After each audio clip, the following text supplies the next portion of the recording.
Make your mouthpiece obese like Delarice. When I release, you lose teeth like little C's. Nigga, please, blood flood your dungarees. And that's just the half of my war path. Laugh now, cry later. I rhyme greater than the average player hater. And spectators buy my CD twice. They see me in the streets, they be like, yo, he nice. But that's on the low though. Beat them cats with no dough. Try to play me at my show.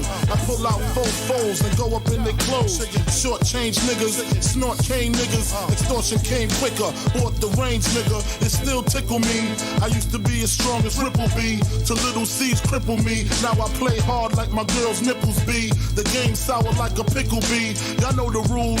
Move from BK to New Jerusalem. Think about all the planes we flew, bitches we ran through.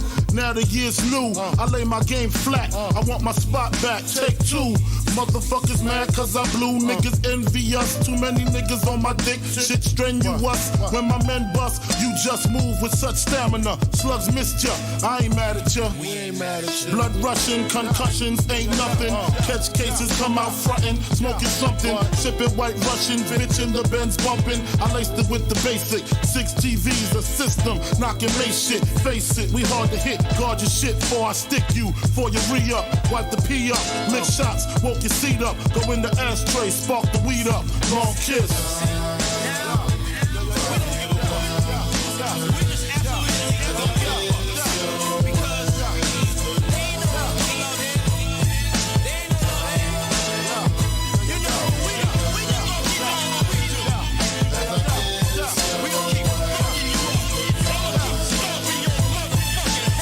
I'm flaming gas, aiming at you fucking maniacs. Put my name in rap. Part the game is that, like they hustle backwards. I smoke backwards and Dutchies. You can't touch me, try to rush me. Slugs go touchy touchy. You're bleeding lovely with your spirit above me or beneath me. Your whole life you live sneaky. Now you rest eternally sleepy. You burn when you creep me. Rest where the worms in the week be. My 9 flies, baptized, rap guys with the Holy Ghost. I put holes in most. You hold your toes shaky, slipping trying to break me. Look what you made me do. Brains blue, my team in the marine blue. 6 coupe, skeet it out, weed it out, clean it out. The block for distances, giving long kisses, bitch.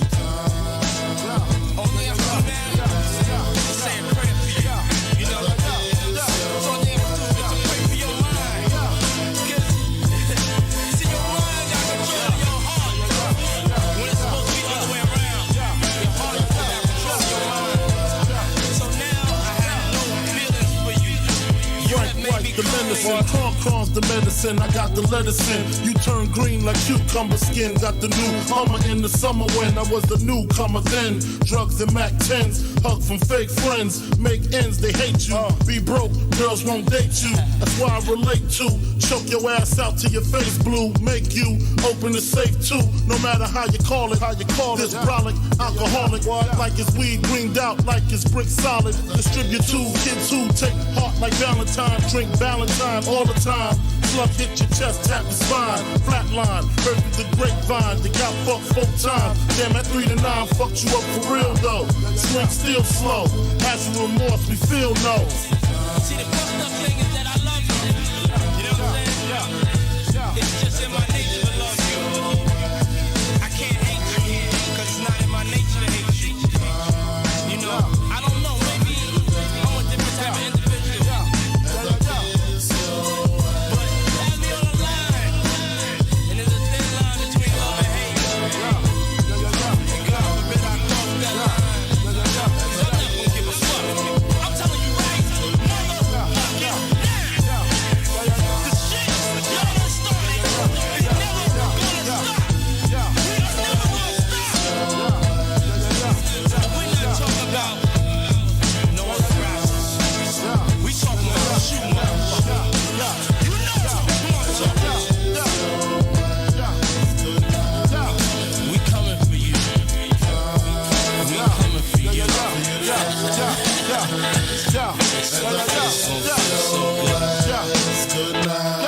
I'm gonna make you love me, baby, baby, baby.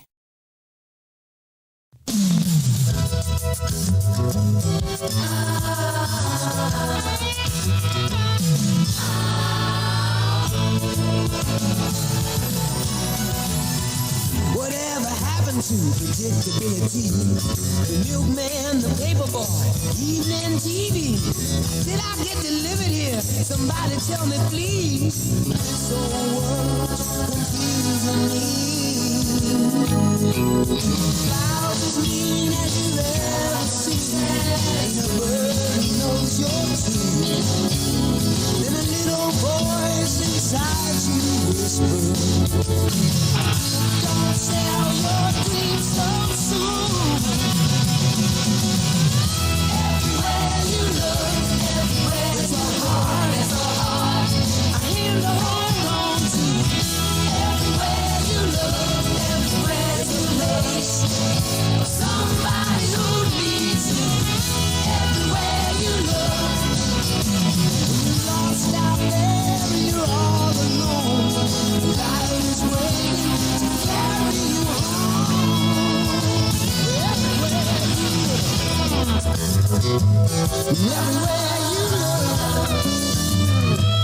everywhere you look. Do you know what independence looks like, bro? You're staring at it. Show's starting off with a bang. I'm already knocking stuff over here. Well, at least it wasn't my coffee. What's up, everybody? Happy Friday. Yes. Happy Freaky Friday, football fans. Welcome to the Midday Show. You're all amazing and fantastic for being here. Man, another week that absolutely just flew by.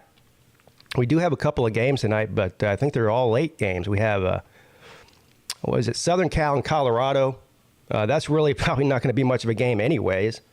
But that doesn't start till 9:30 Eastern.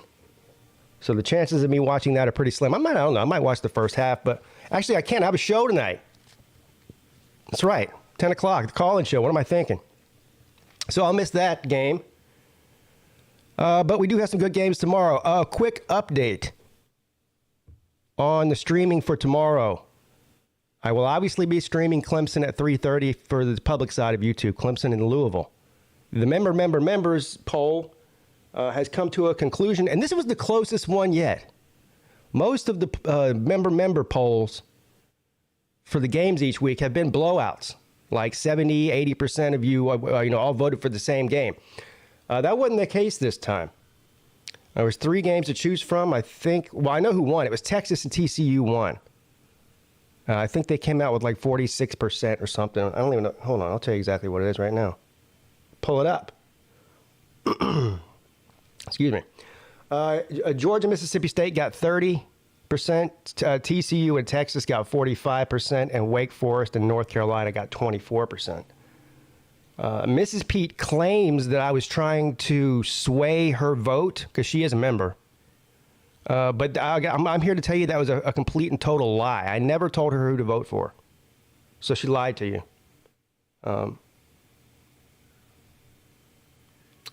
She promises she won't do it again.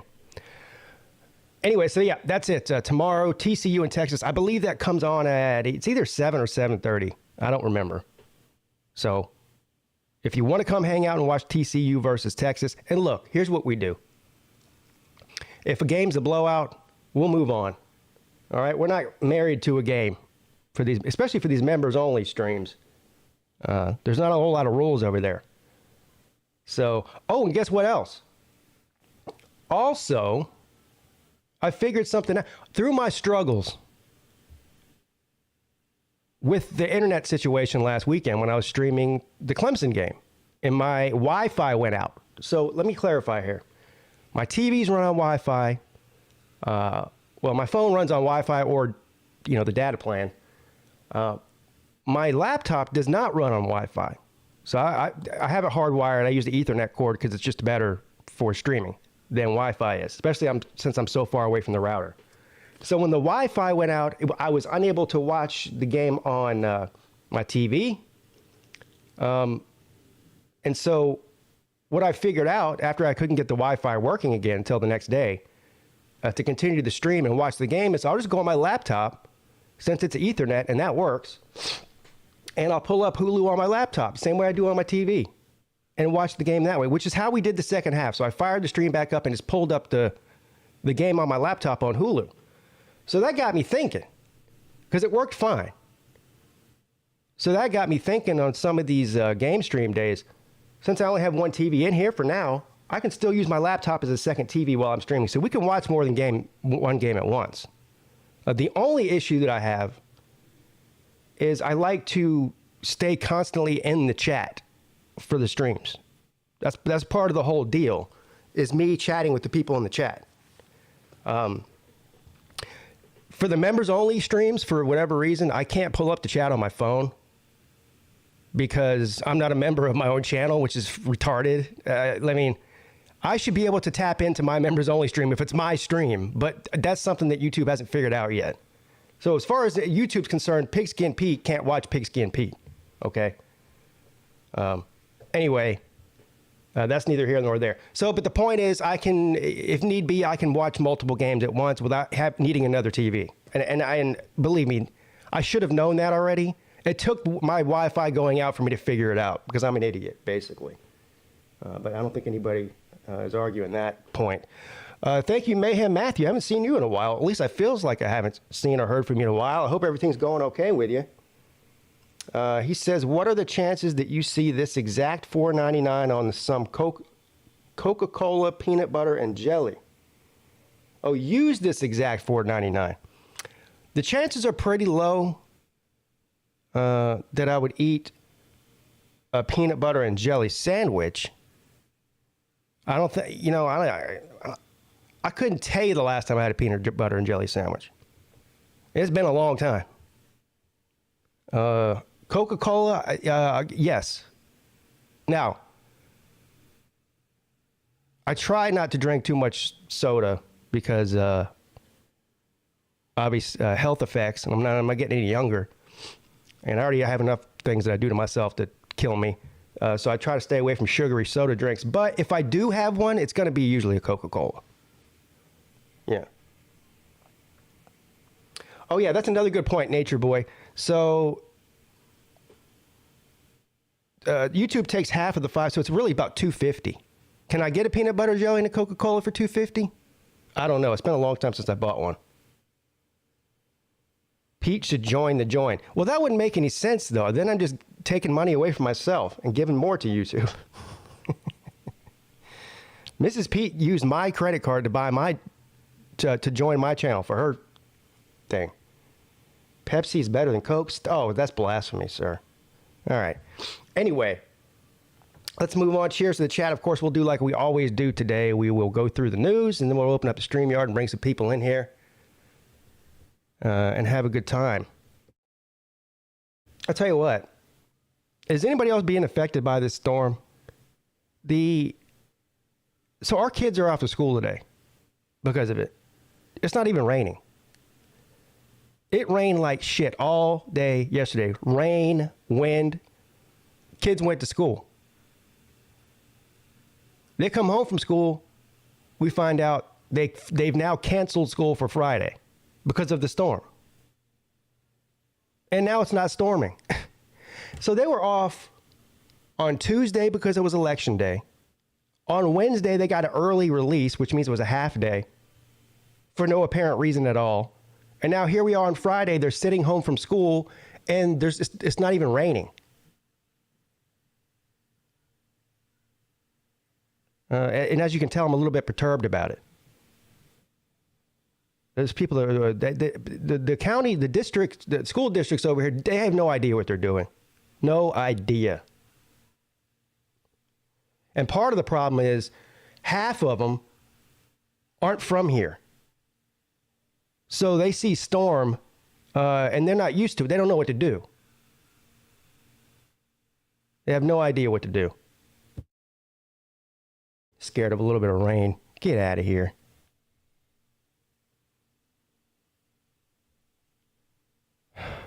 Where was I? Oh, cheers to the chat. True Seminoles here. Scooter, Goose Sports, Stingray. Traveling Fool says, yo, yo, yo, yo, yo, yo, yo. Sorgy Stories, Knoll Squad, Nature Boy, Ultra Maga Dog. What?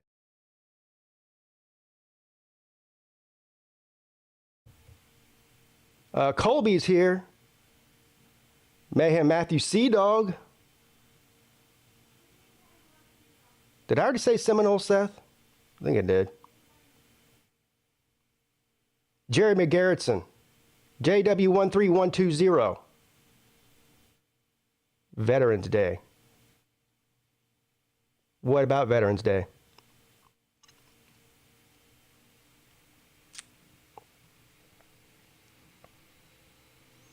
Your kids are out because it's Veterans Day. Well, that's not why they're out here. So I understand. That's not the reason that they were out of school today here. They were scheduled to go to school today until yesterday, and they said it was because of the storm. So it had nothing to do with Veterans Day. But whatever. I guess some schools recognize Veterans Day as far as having off, and some don't. I don't think that. I'm trying to remember when I was in school. I don't think we ever got Veterans Day off. Of course, I don't remember. That was so long ago. Charleston don't care about... Charleston is a military town. So we get a huge military presence here. That's the reason I'm here. That's the reason my wife's here. That's the reason 90% of the people that I know growing up were here. Apparently, there's supposed to be 40-mile-an-hour winds here later, and then as soon as the storm is gone, a huge cold front is coming, so it'll be interesting. Yeah. I did, when I went outside this morning, it was a little bit windy, but, I mean, last night around midnight, it was the worst that we got out of this storm. I mean, it was probably about 40, 50-mile-an-hour gusts and heavy rain. And it rained all afternoon, heavy rain all afternoon. But then this morning, nothing. Yeah, they didn't consult Pete Cantori. That's exactly right. All right. Let's get to the news, shall we? Breaking news from the Pigskin Pete YouTube channel.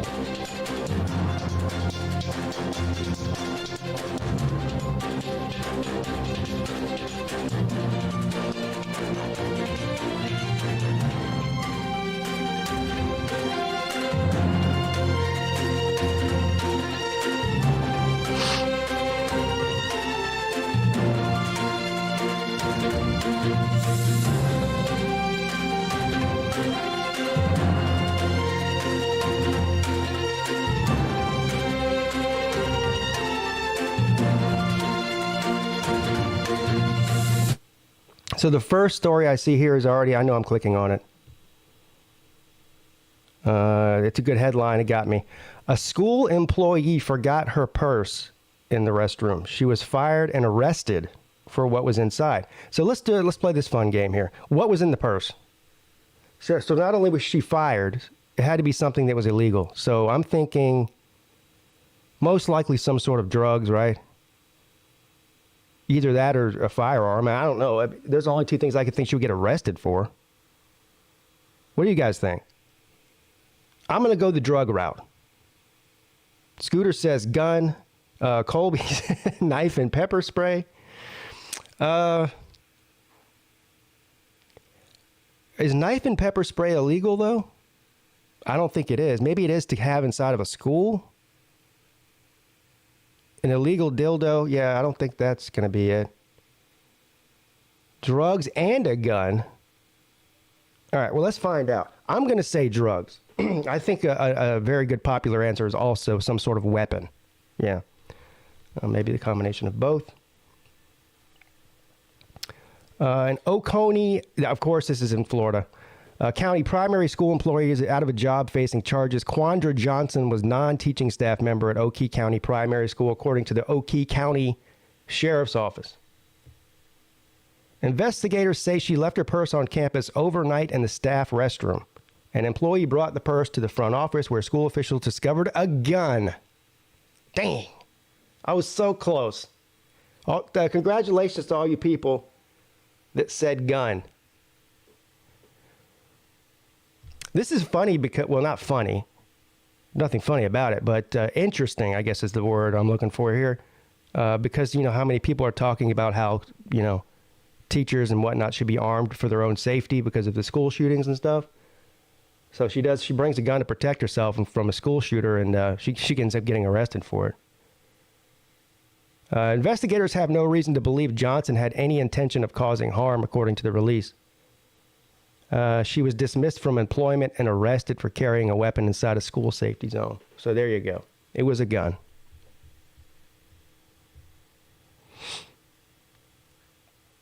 It makes you wonder how she... Like, it's one thing to forget your purse in the bathroom. But to forget your purse in the bathroom and then just go home and still realize you don't have your purse or your gun, that's a little weird. Because it said she left it in overnight. You think she would have went back to the school when she realized she didn't have it and be like, hey, I need to go get my purse out of the bathroom.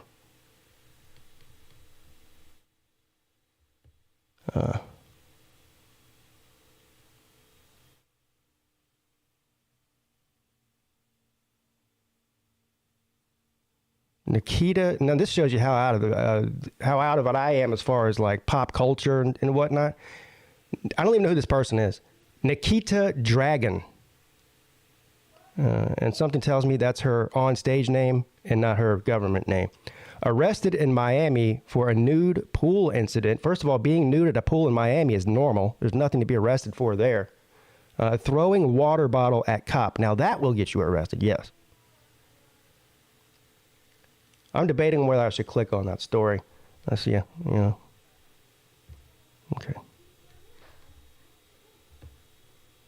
I don't even know who this lady is. Who is this person? Can somebody tell me?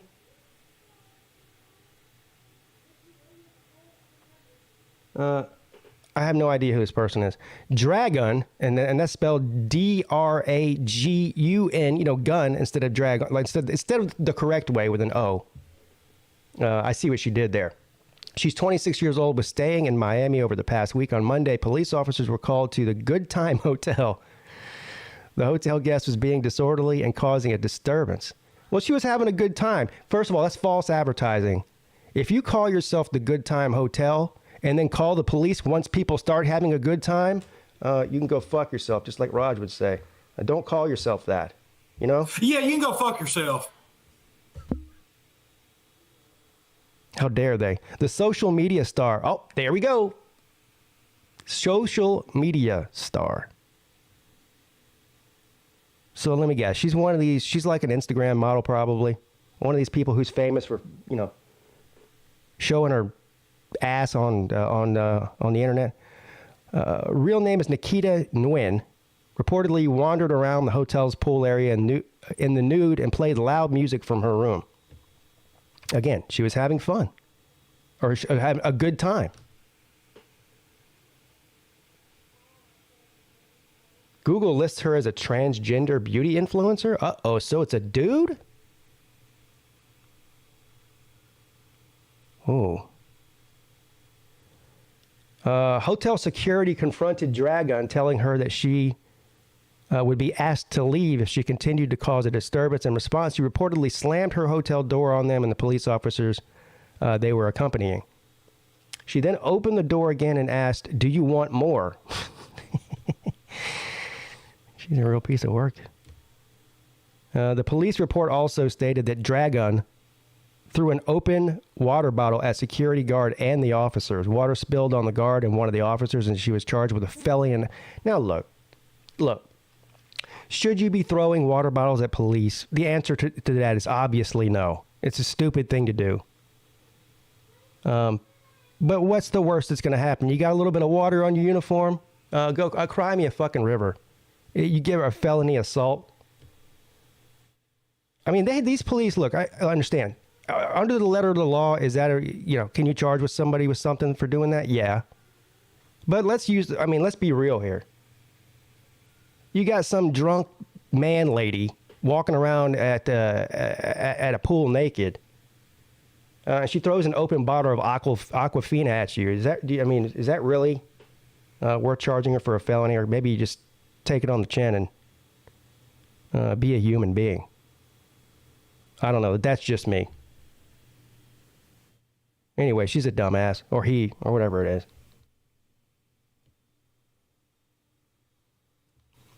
This is fake news. Aquafelon.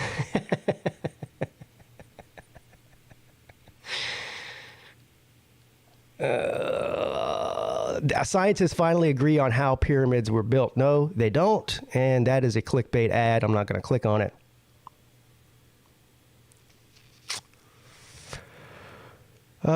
Comedian shares scary hotel situation as warning for other women traveling alone. You never know. Something tells me that this is going to have something to do with some sort of hidden camera in the hotel room. Because, well, let's see. Who was the one that famously happened to? Erin, what was her name? You guys know what I'm talking about? The ESPN lady? That some guy had a hidden camera in her hotel room, and I forget how he even got caught. Erin Andrews, thank you. That's right. So this is a thing. Well, of course, we'll see what this says. Comedian Heather McDonald recently shared a warning to her TikTok followers after an unusual experience at her hotel in Texas. McDonald claimed that she was back in her room at the Westin Dallas-Fort Worth Airport Hotel, which is, I think Westin's a pretty nice hotel. This isn't like Motel 6. She heard a powerful knock at her door. I'm quoting her. She says, "I'm like, hello," and this guy, I can't understand what he's saying, but he's saying something, and immediately double locked the door, she said. According to McDonald, the person on the other side of the door said he was sent by housekeeping to visit her room because the department thought that she had called. The department thought that she had called. What does that even mean? The police department or the housekeeping department? So, he kept talking to me, and again, I said, I don't need housekeeping. I looked through the peephole, and it was a guy who did not look like he was dressed in housekeeping outfit. He did not have a cart with shampoos or anything like that. McDonald immediately called the front desk and stated their concerns and her room number. She also called her assistant, who was staying down the hall, and told her to double lock her door and to not answer it for anyone. You never know. Better safe than sorry, especially when you're a woman traveling alone. It doesn't sound like you were traveling alone. You just said your assistant was staying down the hall with you, but I understand. But traveling with another person is the opposite of traveling alone. I'm just going to go ahead and point that out.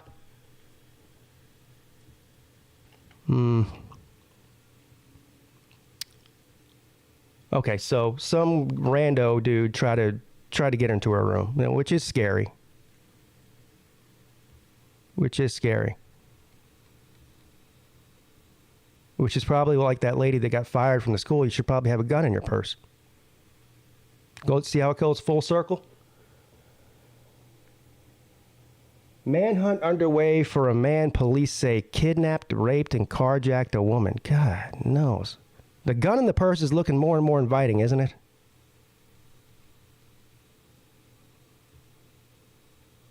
Some crazy people out there.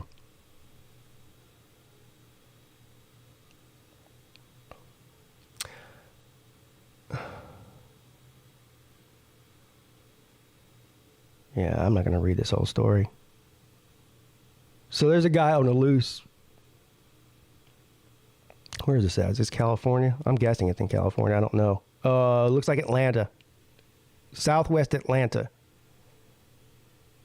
The woman told police the man stole her white 2011 Lexus and several belongings. Police have released surveillance photos of the man in hopes that the public can help identify him. He's described as being between 5 feet 5 inches and 5 feet 7 inches.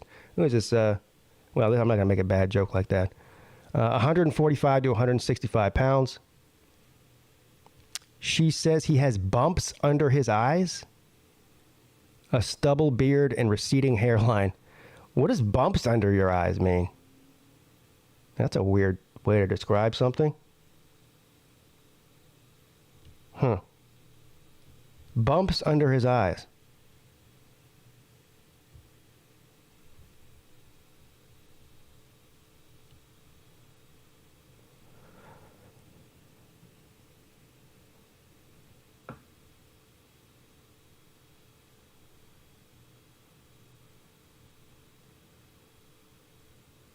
Elon Musk braces for $56 billion battle with heavy metal drummer? Huh? An 18-foot python ate an alligator.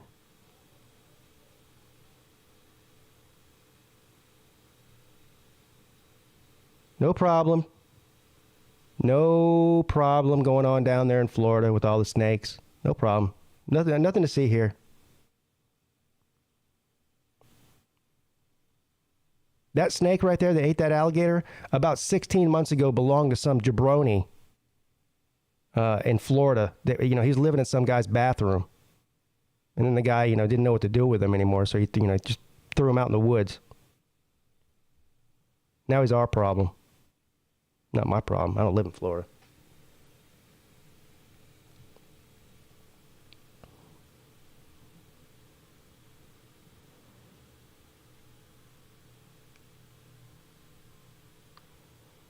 River creature startles kayakers in Minnesota. Photos show real-life Jurassic Park. Huh. Looks like a turtle. That's a turtle, bro. Isn't it? It looks like a turtle. A Minnesota woman and her daughter were fishing from their kayak on the Mississippi River when a massive creature approached them. Shala Holm and her daughter had caught some crappies and put the fish into a basket attached to their tandem pedal kayak. Holm told me to bring me the news on Wednesday. What is this? Whoever's writing this, I'm already getting mad.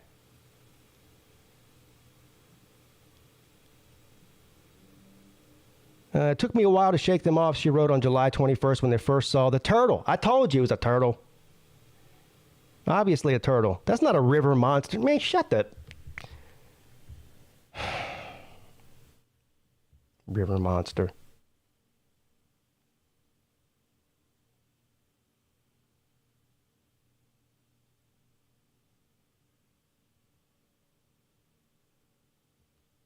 Dad forces passenger on flight to move after she complains about his baby.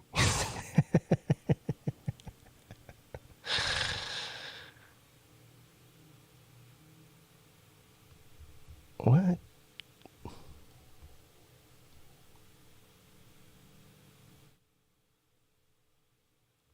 A father is second-guessing his choice to make a woman move back to her seat on a plane.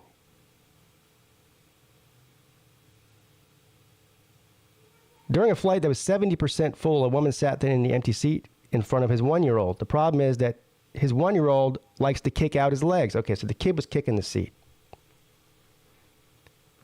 If he's 1 year old, can he even reach the seat? I guess so. The woman became upset that the baby was hitting her seat. No matter how much the father tried to soothe his son, he told her he could not move his son because the child's car seat required a window seat. He asked the woman if she could sit somewhere else, and she called the flight attendant, who scolded the father. Finally, I had enough and told the flight attendant that the woman is in her assigned seat, and that situation would be resolved if she had moved back to her original assigned seat. We had a similar situation to this. Well, not with the kid, but when we were flying back from Las Vegas, the second flight we took was only about maybe 60 or 70% full. Me and Mrs. Peete did not have seats together because we bought our plane tickets separate. So I did just that. What this woman did. I just got up. Once I realized there was nobody else getting on the plane, I just got up out of my seat and went and sat wherever I wanted to. So people do it all the time. Now, as far as the kid kicking the seat, if she's able to get up and move to another seat, she should have just done that. But she's got to be a fucking Karen about it. Call the flight attendant. You know.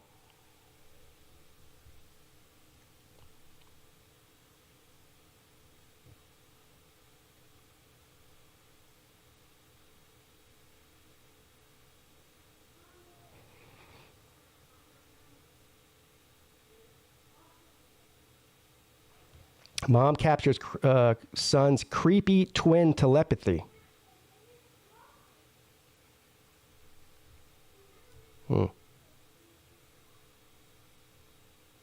Warren Beatty, of 85 years old, accused of grooming, coercing sex from a minor in 1973.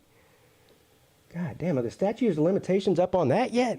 What's the statute of limitations? What is this?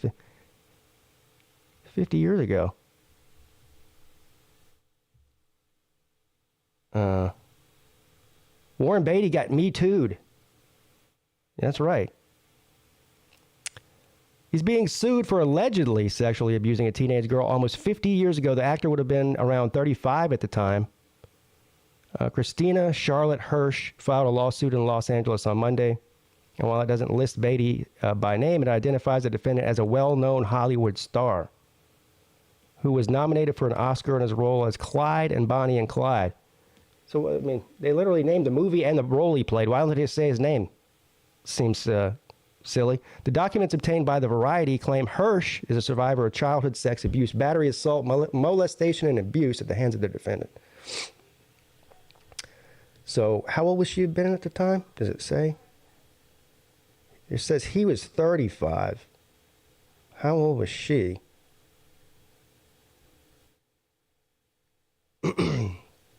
14. Hirsch was around age 14 when she claims Beatty paid undue attention to her and commented repeatedly on her looks. Beatty gave Hirsch his number and instructed her to call when she was near a hotel that he was living at. She admits that she was thrilled by the attention and invitation. The woman claims Beatty groomed her throughout the year and that she was coerced as a minor into having a sexual relationship with the actor.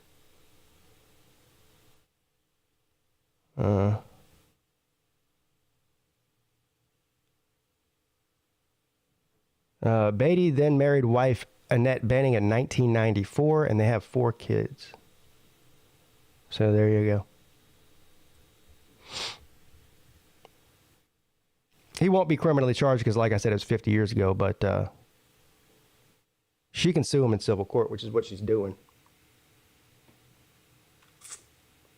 You know?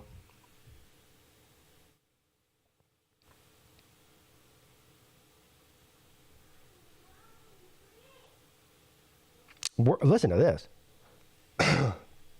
Worker was immediately incinerated after falling into molten iron. Oh my God.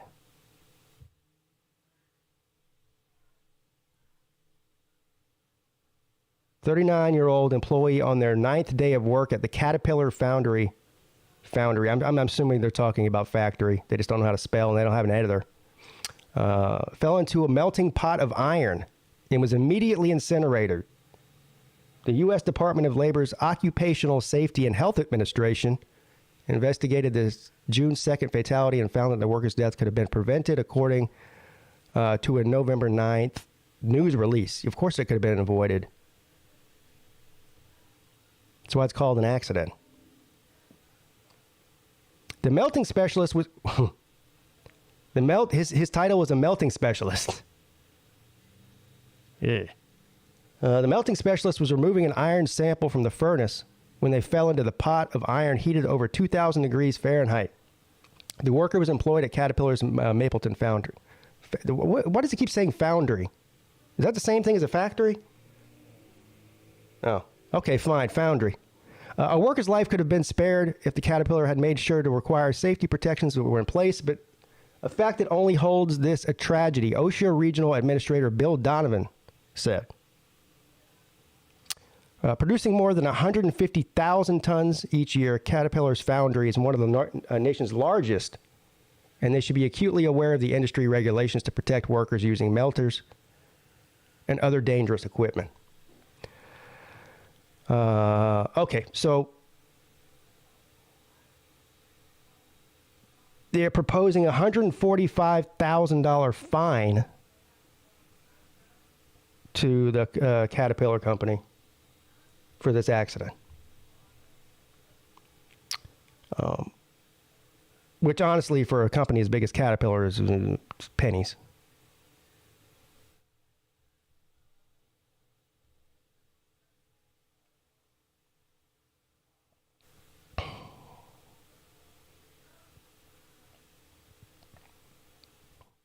Now, you guys know how we always talk about these mukbang videos, right? We saw the one that one time. I played the one time where the little, I call it little girl. She looked very young. I don't know. She was probably a teenager. She was eating a live octopus or attempting to eat a live octopus on YouTube. And the damn thing stuck its tentacle in her eye and it just about yanked her eyeball out of her head. It wouldn't let go of her eyeball. And she's sitting here trying to eat the damn thing, and it's trying to rip her eyeball out. So here we go. Thai woman faces up to 5 years in prison for eating bat soup. Man, people will do anything for views. People will do anything for views.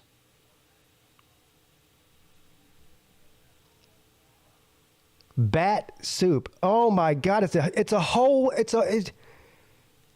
not even like cleaned. It's an actual whole bat. What is wrong with these people? Look over here on the right. She's like pinching. She's trying to pinch its head off. Jesus Christ! You guys know it. Hey. You can go fuck yourself. Bunch of goddamn Wuhan fucking whatever. Are those carrots? No, you know what they look like? They're like grape tomato. They're like little tomatoes, it looks like.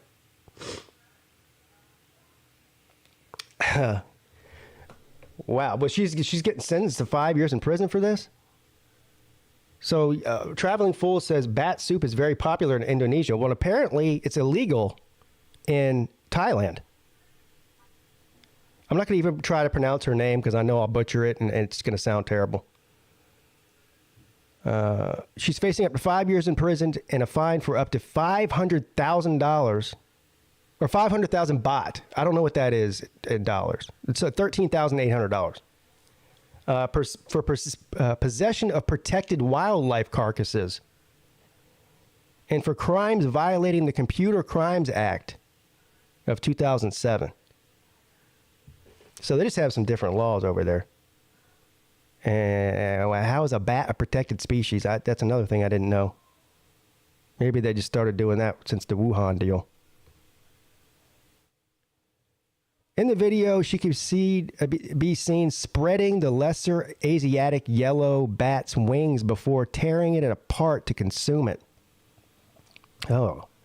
She reportedly bought the bats at the market near Laos border in northern Thailand, where bats that are infected with the closest relative to SARS-CoV-2 can also be found. The woman described the bat, which was boiled in a bowl of spicy soup, as delicious, she said. She reportedly said it was her first time consuming a bat, adding that its nails smelled like a rat and its skin was sticky. She told the viewers that she was not trying to spread any coronavirus, as residents in her area also ate bats.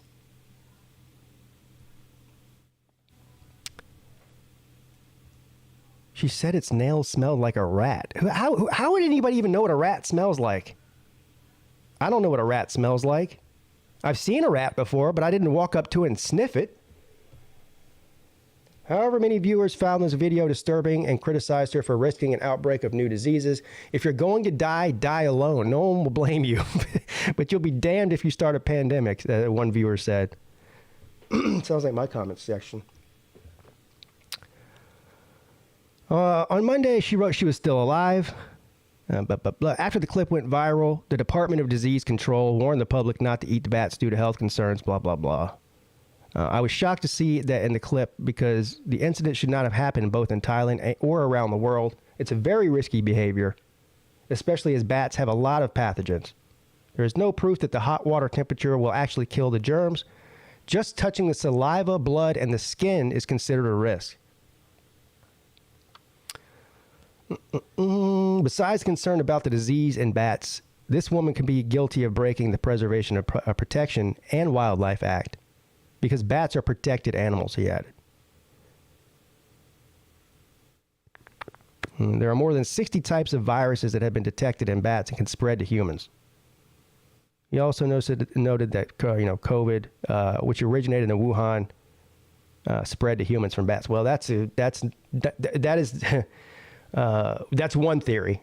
Now, that definitely has not been proven, but okay, we won't even get into that. Look, whether COVID was started by a bat or not, I'm not eating one. So that we can just go ahead and get that out there. I say I wouldn't eat one. I don't know. If I was in a situation where I was starving to death or something, I would eat probably whatever. I needed to live. But as long as there's enough food on the planet where I don't have to eat a bat, then I'm not eating a bat. It's pretty much that simple.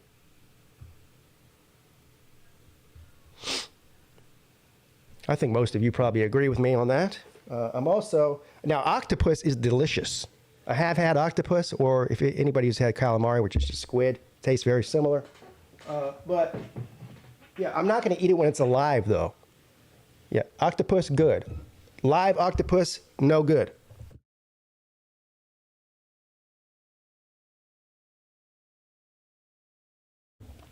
You say that's disgusting. I'm telling you, just go on YouTube and search mukbang or mukbang in just about any crazy animal you can think of. And there's somebody, 99% of the time, there are people from China, Thailand, that area, Japan, Korea, Asians that are doing this, that eat all kinds of crazy shit on camera, and they get millions of views. Don't go down that dark web hole if you don't want to. I wouldn't advise it, especially if you have a weak stomach.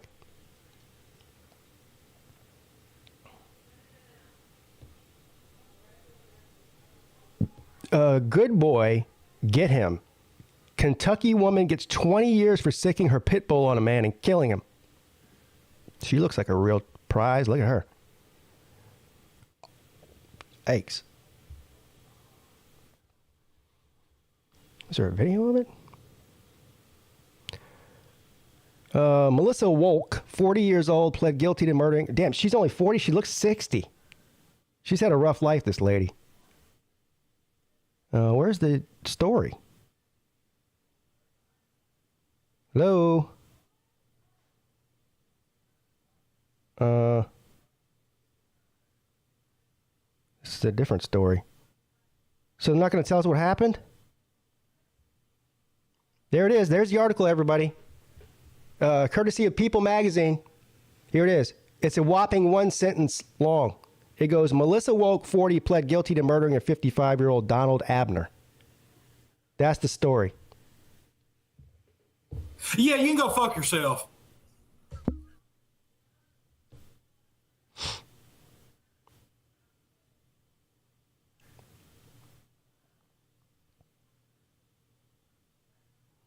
Baker Mayfield celebrates Panthers' Thursday night football win by headbutting teammates without a helmet. Hey, Colby texted me last night before the game and said that the Falcons are about to curb stomp Carolina. What happened? What happened? I didn't even watch the game. But apparently Carolina won. Man, the Falcons lost to the worst team in the NFL. Well, they might be the second worst team. I don't know. Who's worse, Carolina or Houston? Anyway, Baker Mayfield celebrating the big win by headbutting his teammates without a helmet.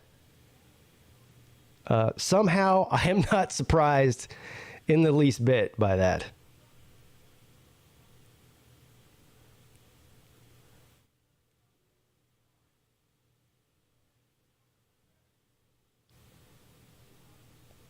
Former JoCo deputy loses police license after fraudulently trying to buy Pokemon cards. What?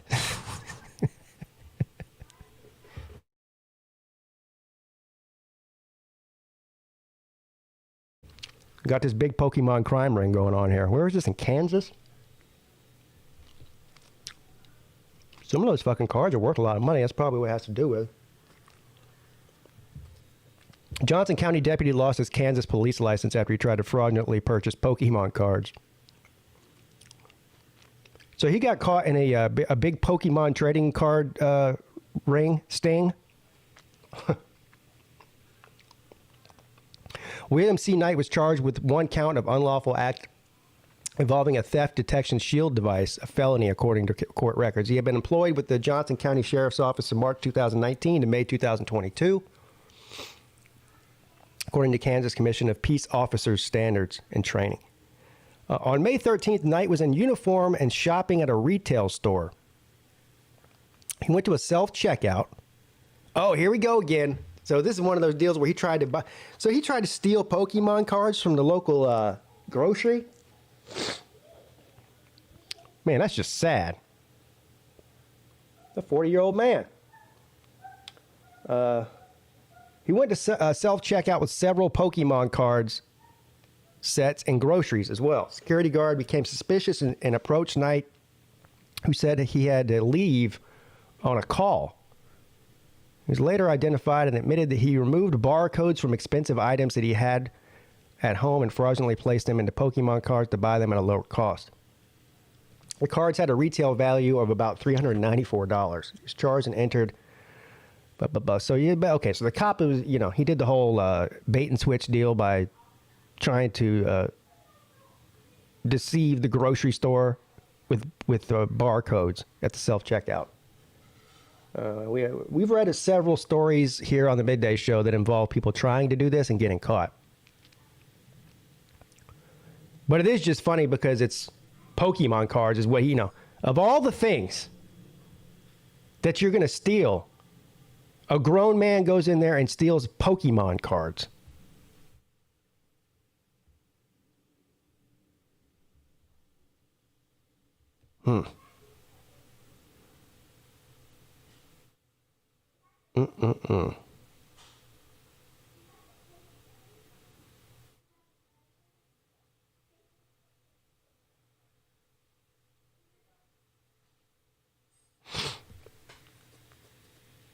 Sylvester Stallone says Bruce Willis is going through a really, really difficult time amid aphasia struggle. Yeah, that's whatever rare disease or whatever, or condition that Bruce Willis has. It's really sad.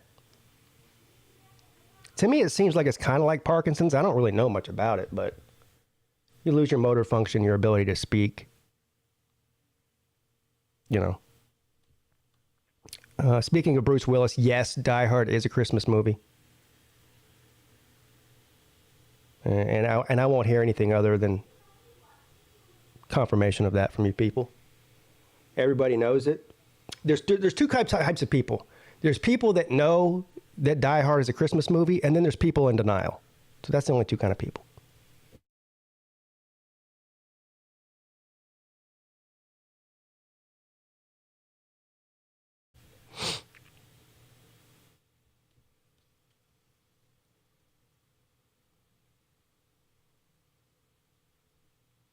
Why is Adam Sandler drawn to playing losers? Because it's funny and he's a comedian? There's nothing funny about good-looking, successful people. What's funny is quirky losers. That's why. There, I just saved you 5 minutes. You don't even have to read the article.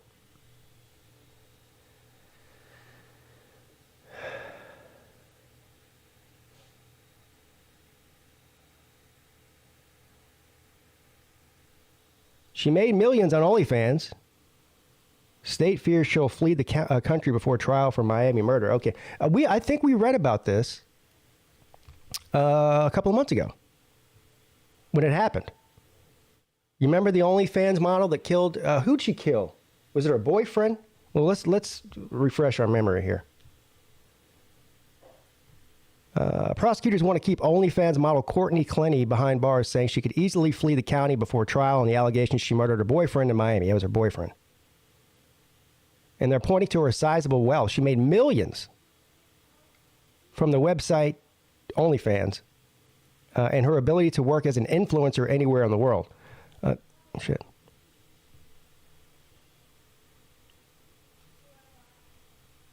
They go on to describe to people what OnlyFans is, in case you didn't know what that was. She faces up to life in prison if convicted of second-degree murder with a deadly weapon. In a sensational case that has drawn media attention across the world, Clenny is accused of murdering her boyfriend, Christian, blah, blah, blah, blah, during a raging argument on April 3rd inside of their luxury apartment in Miami's Edgewater neighborhood. The two had a long, stormy relationship filled with public spats and violent arguments. Her defense attorneys insist that Clenny was the domestic violent victim and acted in self-defense when she stabbed her boyfriend once in the chest. I think she's going to get off. What do you think about that? Unless he had a weapon too. I don't know. I think it's easier for, unless there's some sort of witness there that witnessed what happened, and which it probably wasn't. I mean, all she has to do is say that he attacked her.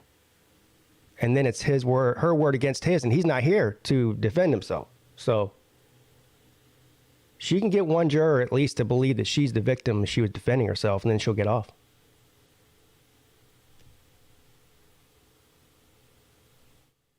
There's a picture of her right there.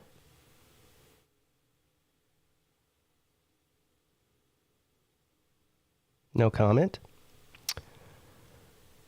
The state's presentation, meanwhile, will lay out the case that Clenny was the primary aggressor the night of the killing and in a relationship that had grown increasingly violent in the months before the killing.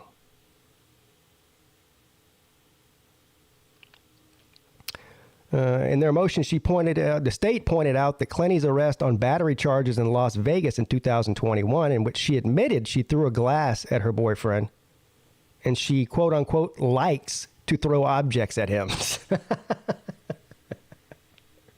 What? Bitches be crazy, man. You know what I mean?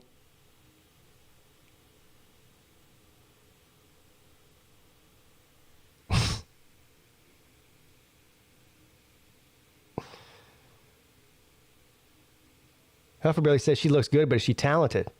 I don't know. She's pretty good with a knife. Is that a talent? Yeah. I don't know. I'm just going to go ahead and say if I had a girlfriend who liked to throw things at me and openly admitted it, she wouldn't be my girlfriend for very long. So, I don't know. These guys hang around for no reason.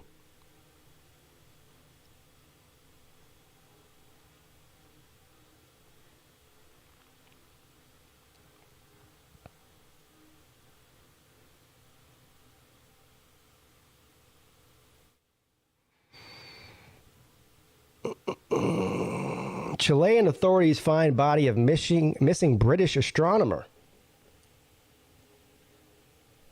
So this looks like they have an amazing observatory in Chile, which you're seeing right here.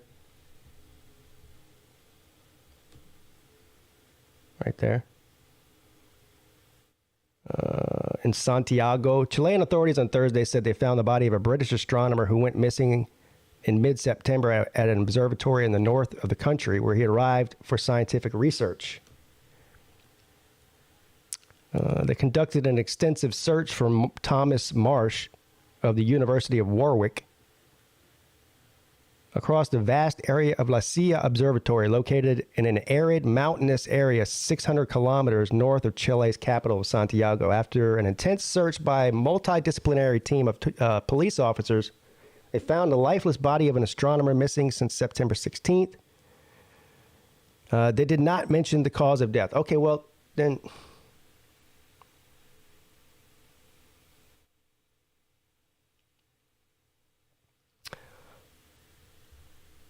Yeah, I don't know.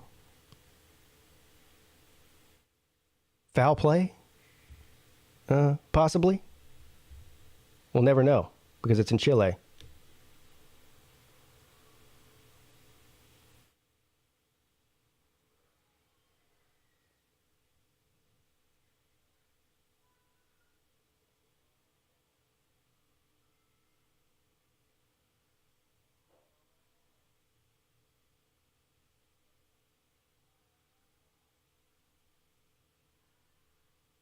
Chinese woman filmed flexing on other drivers with yoga poses while riding a motorcycle.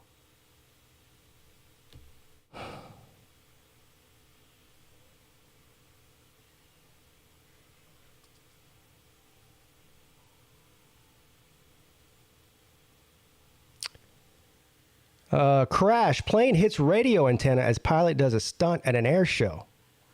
Eee. Let's see what that is.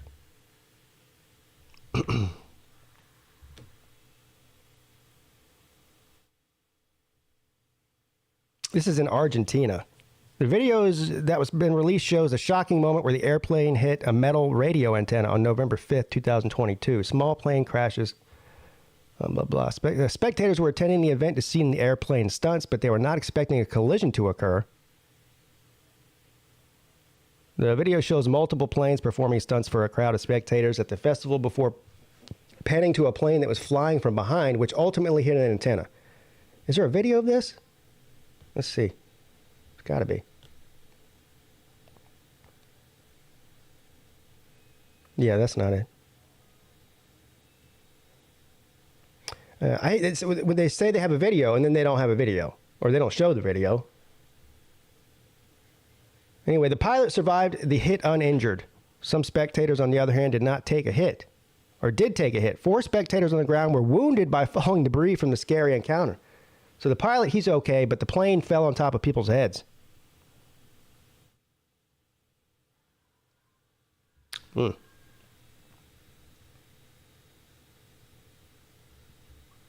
Hey, did you guys know that Stetson Bennett IV flew with the Blue Angels in the offseason?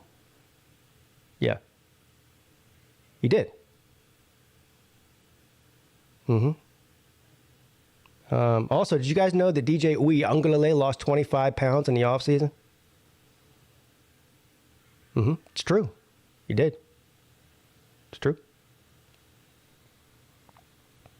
He looks svelte.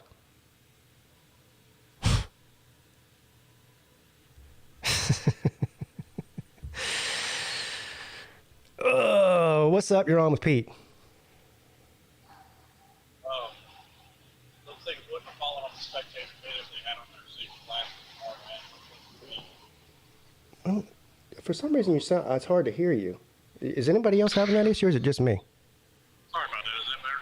Yeah, that's a little bit better. I said the plane wouldn't have fallen on the spectators' heads if they had on their reflective vest and safety glasses and hard hats. Yeah, right. They would have missed them. It's the reflective vest that does it. Have you ever dated a woman that likes to throw things at you and admits it freely?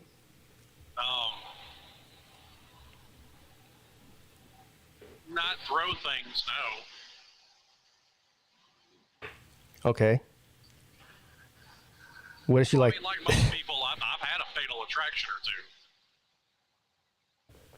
two. Yeah.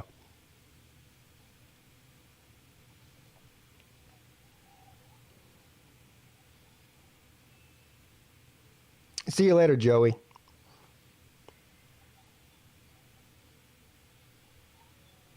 I heard Miami was going 10-2. Who said that? Uncle Luke. He said they were going 10-2? That's what he said preseason. Oh. He was wrong. I don't know. I think what did I say? 9-3? Yeah. Yeah, I think so. I was wrong too. Yeah, and I actually figured it'd be a little worse than that, but not as bad as we've got. You got Luke Walker here. We also got our buddy Jordan Culberson. Hey, Luke, big game this weekend.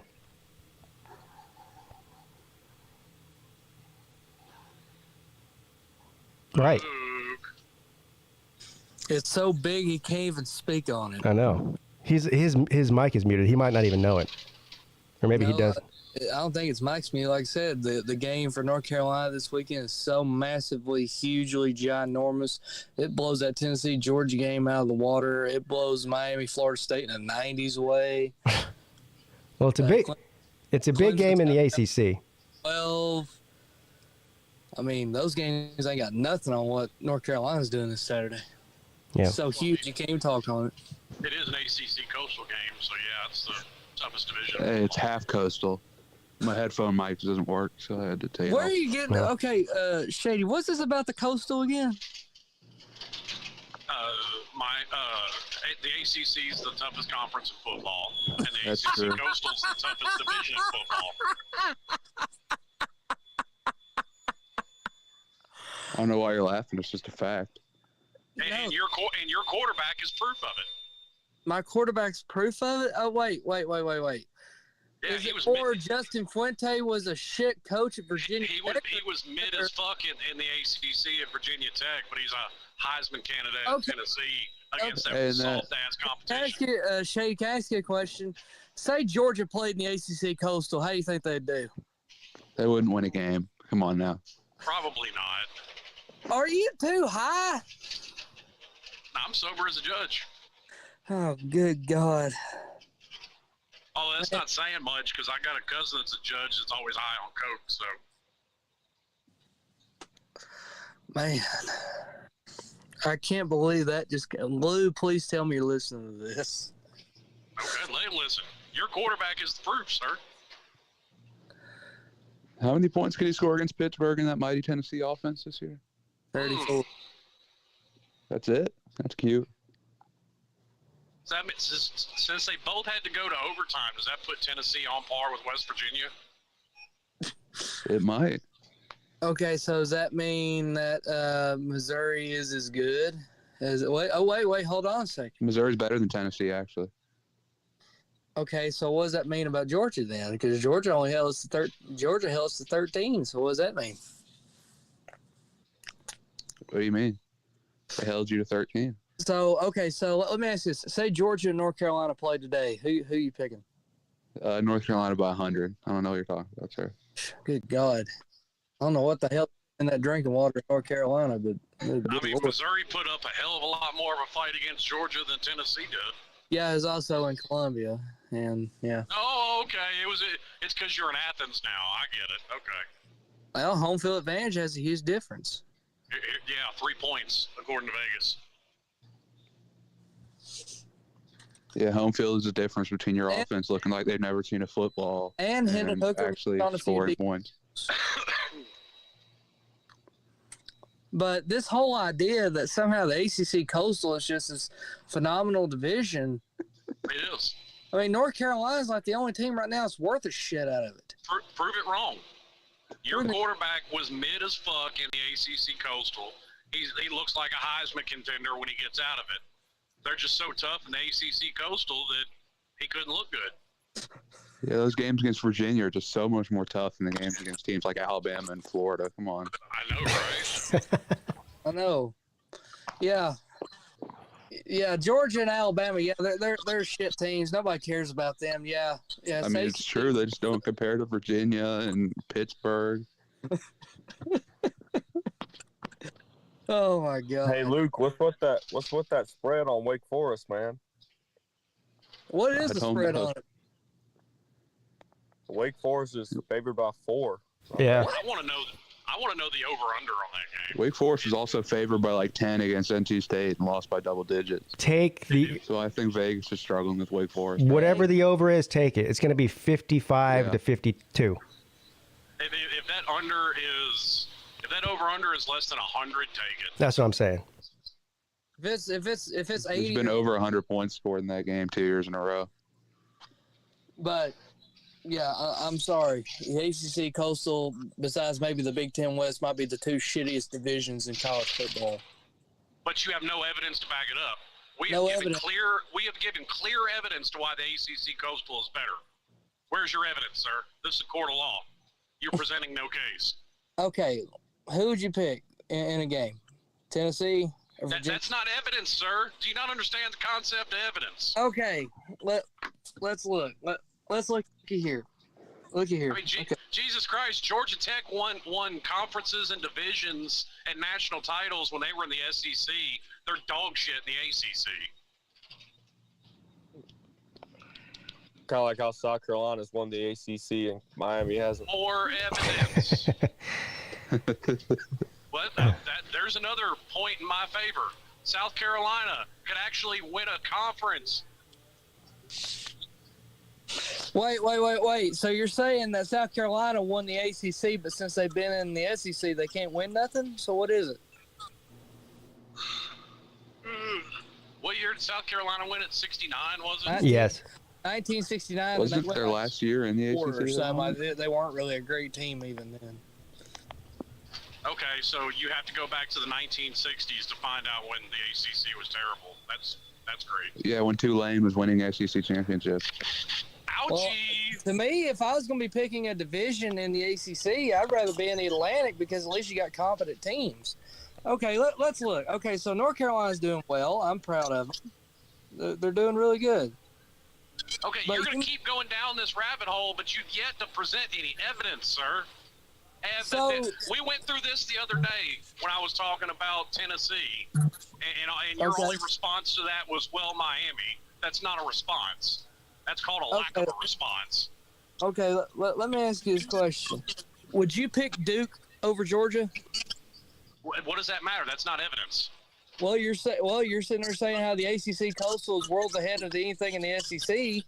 Would you pick Duke ahead of, say, Georgia or Tennessee or Alabama? And I said most of the SEC, and yes, I'd probably pick Duke. That's over like Alabama me saying, and would you Tennessee. pick Vanderbilt to beat Clemson? That means the ACC is still much better than the SEC. What kind of argument is that? Really? What about Georgia Tech? Would you pick Georgia Tech against Alabama, Tennessee, or Georgia? Because Did you pick Missouri to beat Clemson? What is They're his the argument? Coastal. I would absolutely pick both Georgia Tech and Duke over Alabama and Tennessee. Sure. So Georgia's the exception. Georgia Tech can actually play defense, unlike those two teams. But no, I'm asking. Would you pick Georgia Tech against Georgia? They play her in a few weeks. Well, No, I'd pick them over Tennessee and Alabama. Georgia's going to be favored by like 50 points against Georgia Tech. It's going to be one of the biggest spreads of the year. And I'll put $100 to say Georgia doesn't cover it and probably win. Okay. Well, no, I'm sorry. Prove to me right now, because you mentioned about Hendon Hooker. I presented evidence, sir. You have not presented any. You would make a terrible lawyer. Because who said I'm trying to be a damn lawyer? I'm a truck driver. I'm not no fucking lawyer. Well, apparently, I'd be a much better lawyer than you because I actually know the concept of presenting go pass your bar exam and go become a lawyer. But I'm sorry, there's nothing you can do to convince me that any team in the ACC Coastal, except maybe North Carolina, because they got a great quarterback and a great offense, could do anything to any team in the SEC outside of maybe Vanderbilt. You believe the Earth's flat too, don't you? No, that's NC Those State. people can't be convinced of anything. That's North Carolina State. That they're flat earthers. It's actually Duke, it's Duke actually, yeah. Yeah, Kyrie went to Duke. Yeah, Kyrie Irving's a flat earther. He took A class at Duke, so he's a Duke. He took A class at Duke. A class. One semester. No, Yeah, it he wasn't took one A class, it was semester. D class. It's not even 1 year. They only have to take one semester. And they just don't go to class the rest of the year. Yeah. That's ironic coming from a North Carolina man. Well, I don't know, because the reason I said NC State flat earth is They went to class. They just weren't real classes. Oh, well, yeah. Somebody was taking it for them. because of the fact that the flat earth convention is held in Raleigh, North Carolina every year.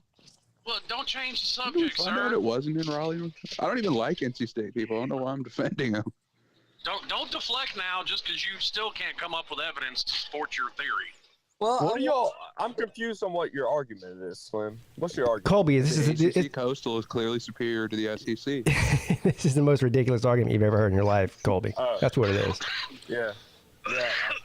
Slim, It's funny because me and Slim are actually winning the argument. I They mean, really are. I mean, these two are doing a terrible job at trying to defend the argument. okay, so basically your What have I only done? proof Why is you- because you said Hendon these Hooker two. transferred to Tennessee. More evidence than you've given. You just given a bunch of hypotheticals. My man said these two. I ain't said shit about it. Okay, You're on his so side, does Colby. that mean that the Pac-12 is shit then because Bo Nix transferred out of the SEC and he's having I'm a all- career? Yes, the Pac-12 is shit. I'm obviously on his side, Slim. It's just a dumb argument. It's not worth fighting about. You're Yeah. right. I mean, you can't prove me wrong, so you might as well just leave it alone. Okay. I think you're overshooting this a little bit. What it should be is that the ACC Coastal, every team in it is better than Tennessee, not the SEC. Well, we're talking about the SEC as a whole. Yeah. I mean, Georgia, nobody's taking anything away from Georgia. But I mean, you know, Alabama, LSU, Tennessee, on down the list. But when Carolina absolutely slaughters Georgia in the playoff, we'll see who's actually better. Who knows if Carolina's even getting in? Seminole Seth Yeah, maybe we can says just beat the doo-doo out of Tennessee in the Orange Bowl. Seminole Seth says to remind you that Middle Tennessee State is the best team in the state of Tennessee right now. That is That true. may be true. What's their record? I mean, I wasn't trying to be that mean to the Tennessee man with him right here, but it might be true. You know how They many might be times? better than the Tennessee Titans, too. They suck. 0. Wait, talking about that. What? Not as bad as my the Falcons. The Tigers? Falcons. University of fucking Memphis. suck. Dude, the Falcons absolutely come up with just new and absolutely ingenious ways of losing games. And they're still going to win the NFC South because Tom Brady's cooked. No. No, they're not. Tampa's leading the NFC South, sir. Yeah. Now by 2 games. Yeah. Oh, gosh. Oh, Tom Brady. He's Tampa lost to the Steelers. You have to be terrible to do that. And the problem with the problem with Tampa isn't Tom Brady. He doesn't have a receiver that'll catch a ball or an offensive lineman that can block. Oh, the excuses. That is not the same Tom Brady I've seen my whole life and feared. Oh, I'm not disagreeing with that. He wasn't that when he came to Tampa, but he didn't need to be. But I mean, you know, when Mike Evans has got balls bouncing off his face like Mia Khalifa, something's going on. Damn, Slim. Hey, I call it like I sees it, sir. Yeah. And I mean, he's not the only one. It's obvious, you know, Godwin is not fully healed from that knee injury. And then they picked up Julio, and he can't stay healthy. Yeah. Is he still injured? Yeah, he is. Yeah, he's injured, yeah. I think he's perpetually injured. It's just a matter of if he's less injured enough to play that day. Thanks, Raj. He says, Affleck question of the week. When was the last time that Sea-Dog went 1-1 for 1 week? Last week. Last week, yeah. Last week? Yeah. And before that, it was against... Well, any time that Georgia Tech's won a game this year, right? So how many is that? 4? Now, the better question, and this would actually take some research. When was the last time Sea-Dog went 2-0 in a week?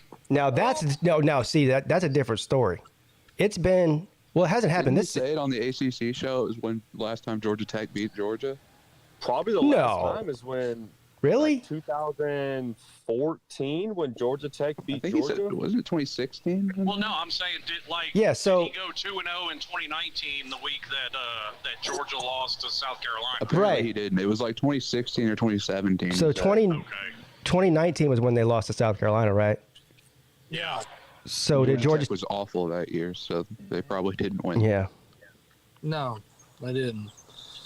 But again, like I said, I'm still, besides, like you said about Hendon Hooker, you said, oh, he was shit at Virginia Tech, and then all of a sudden he comes to Tennessee and he's pretty good. Do you think maybe that's not really because he played in the Coastal, because he had a horrible head coach at Virginia Tech? Do you ever think that? Well, Justin Fuente is not a horrible head coach. Look what he did at Memphis. He was head coach there. Built them into a juggernaut. I mean, they were a decent team. I mean, they weren't going to compete with like Alabama. Hendon Hooker was getting benched, and his backups were looking better than him. Yeah. Huffer Billy. Quincy Patterson came in and had to save Virginia Tech against North Carolina. Sleeta's on one again. He's out pretending to be a college football fan again.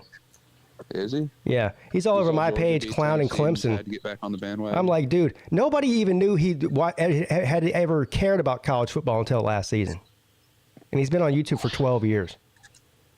This guy. Then he posted something yesterday on his community page talking about he's deactivating his PayPal account because no one sends him PayPals. What? Are you serious? Yeah. Fucking damn. He's on there crying about how nobody sends him PayPal, so he's deactivating his PayPal account. Fucking idiot. Go get a job. Yeah. Thank you, Mike Luca, for the super chat. He says, Demon Deacons over North Carolina. Luke is scared. There you go. There's your nemesis for this week. I don't trust the claw fence against North Carolina. I really don't understand that spread. I need Luke to explain it. Yes, explain it to us. Hartman's been on one for like 2 weeks. Huh. Maybe they think maybe that's what their line of thought is. Well, Sam Hartman's had 2 bad games. Honking at, Shady. That wasn't me honking. That was a Penske truck honking. I don't know what the hell he's And why would I be scared of Wake Forest? We beat them 2 years in a row.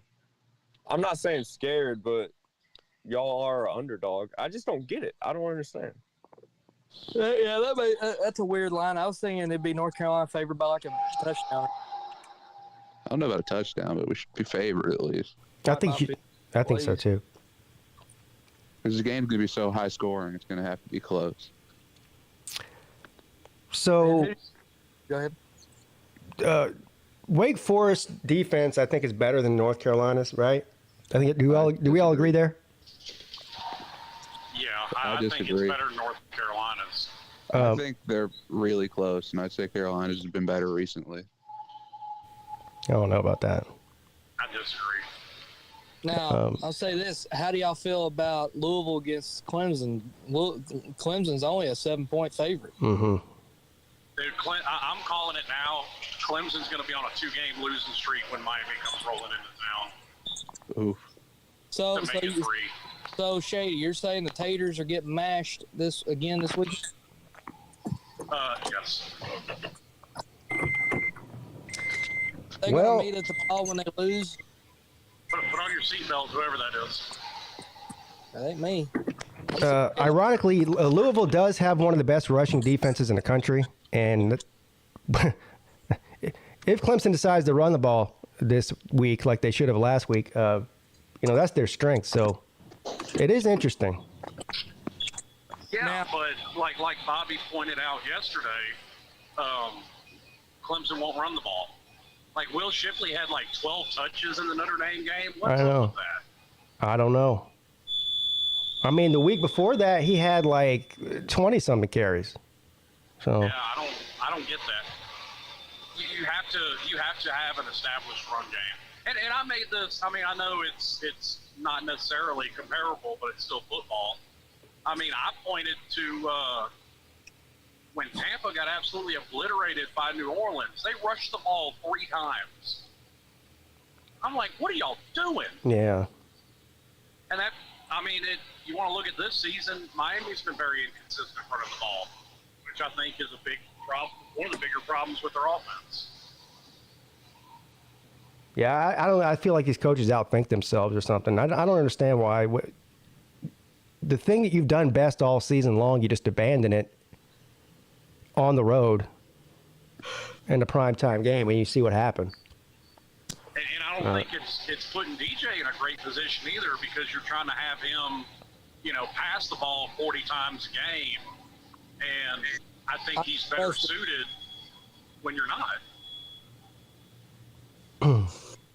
I've seen 2 different lines of thinking here about this weekend. I've seen there's people that think that Clemson's going to lose to Louisville, and then the opposite side of that is there's people that think that Clemson's going to beat Louisville by like 30 points.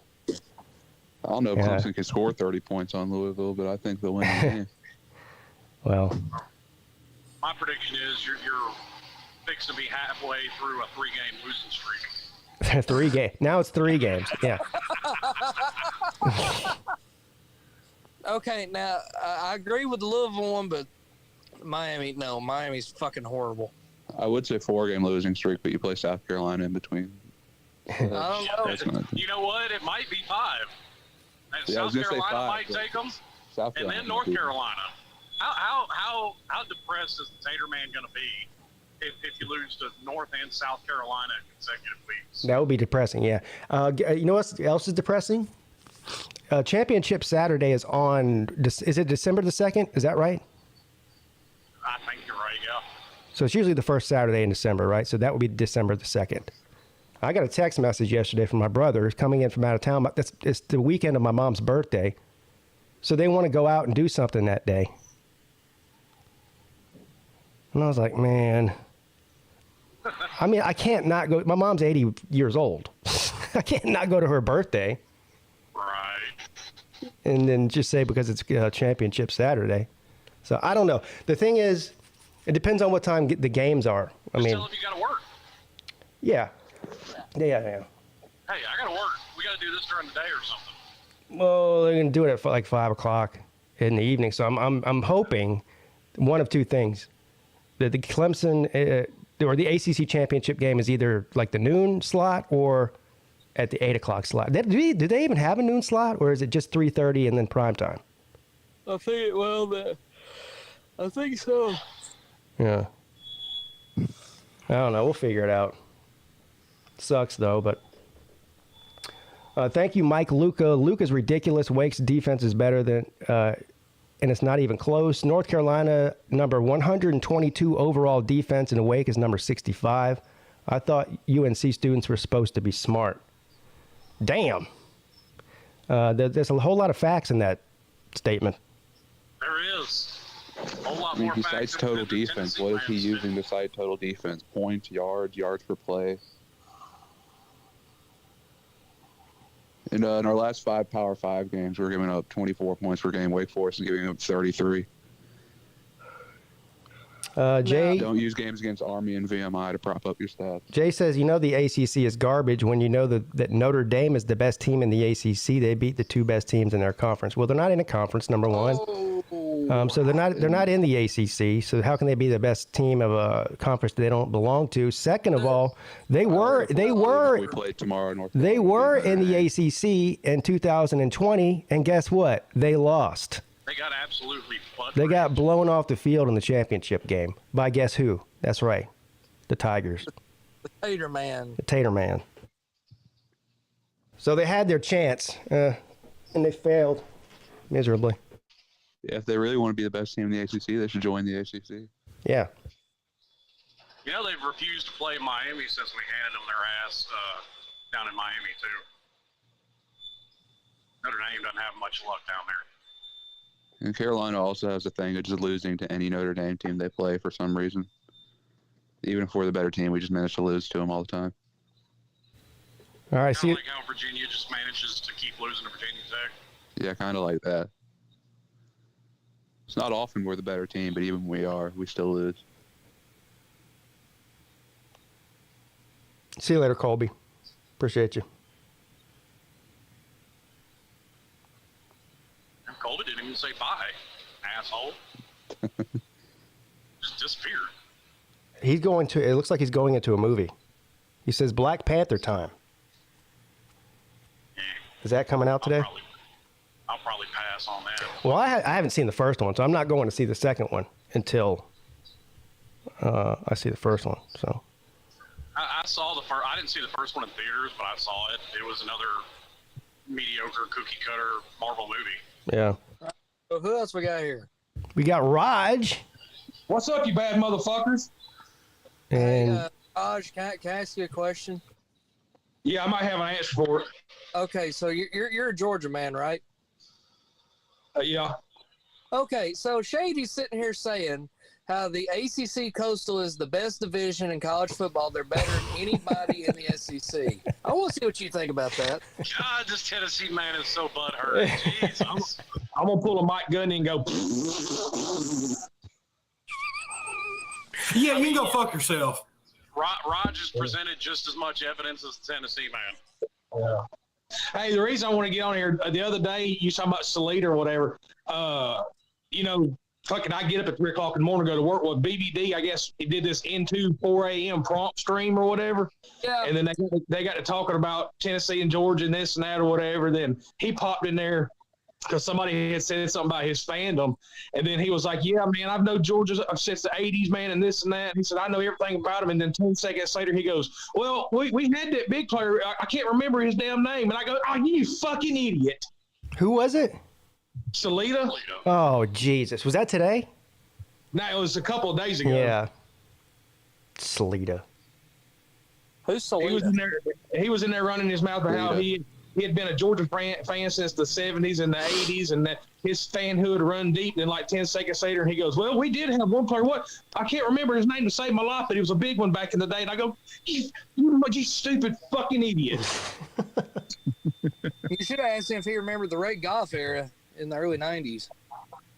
Well, he was naming the coaches and everything off, but he had them all out of fucking whack, and he was just, I don't know. He was.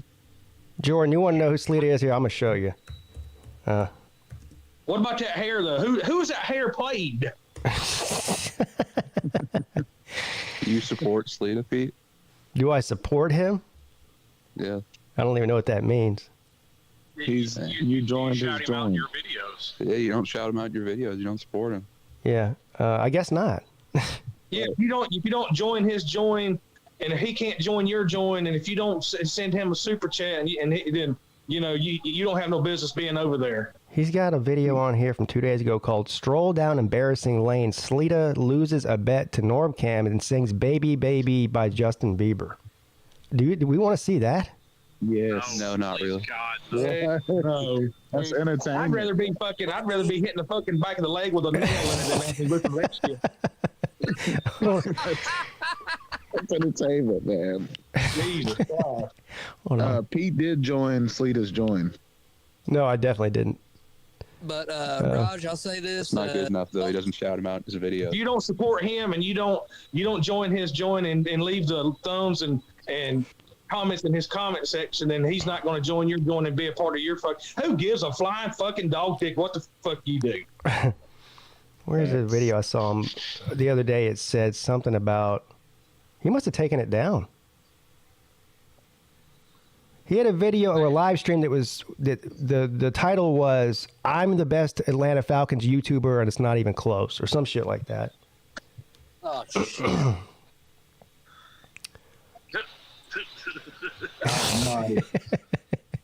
I don't know. I can't find it. Yeah. Well, I mean, according to him, Tom Brady built that team that You gotta love the Super Bowl humility. at Tampa, even though all but like 4 players were there before Tom Brady got there. Oh, here it is. This Falcons fan is the best on YouTube, period. And then a couple of weird emojis. Yeah, it's amazing. As you saw his videos and go back years and years, you never see one fucking thing in his house, or he never wears one fucking piece of Georgia I know. clothing. But hey, we win the fucking national championship. The goddamn the next day, he's got the title belt. Oh, he's got geez. a helmet. Let's see if we He's can. got everything. All I have to do is type in Sleeta Champion because he's got all kinds of videos where he talks about and a Georgia Tech. how I'm a champion, you're not, so I don't have to listen. That's his whole thing. I'm a champion. He says I'm, not we or they. I am a champion, and since I'm a champion and you're not, I don't have to listen to anything you say. He says that all the time. Now, I saw this. You're not on the team. Yeah. You're not a I champion. seen this morning, and Lou mentioned, and I just seen it in the chat. I got you on the TV down here in the bar, but what the fuck is going on with Edward? What do you mean? You didn't see that fucking stream he had the other day where he had that bitch in there? She had a bigger Adam's apple than Jay Shaw. No, I didn't see that. Somebody told me that he had somebody on his stream stripping the other day. I tried to. It's like he must have went on her OnlyFans page and went ahead and fucking put her on the camera or something. I don't know. I was scared. I turned it on to try to see what it looked like, but I was scared that she was going to take her clothes off or something, so I didn't play it on my show. I don't want to get my thing taken down. Now I'll say this. Like I said, Raj, I'll say this. Y'all were the better team, man, on Saturday. Y'all got a hell of a team down there, man. Oh, it could have been a lot worse. It damn sure could have been a lot worse. Here we go. This is a short one, so I won't waste your time. We'll get off the Sleeta topic after we watch this one video. It's a minute. It's a minute and 36 seconds. I don't think I've ever seen this one before, but maybe I have. It's called "Ladies Love a Champion," and his name is Sleeta. All right. Oh my God. Here we go. I thought it was about the Braves, but not.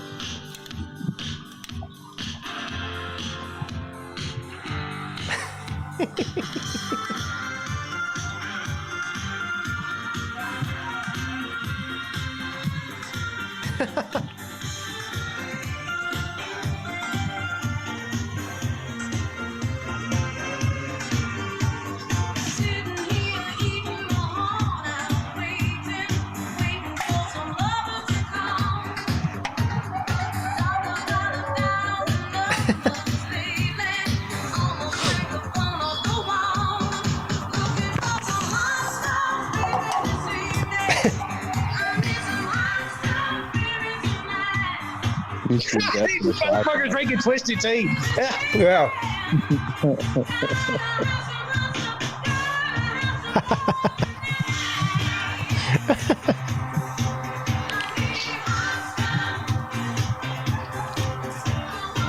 Let's see what the comments say. I gotta see this.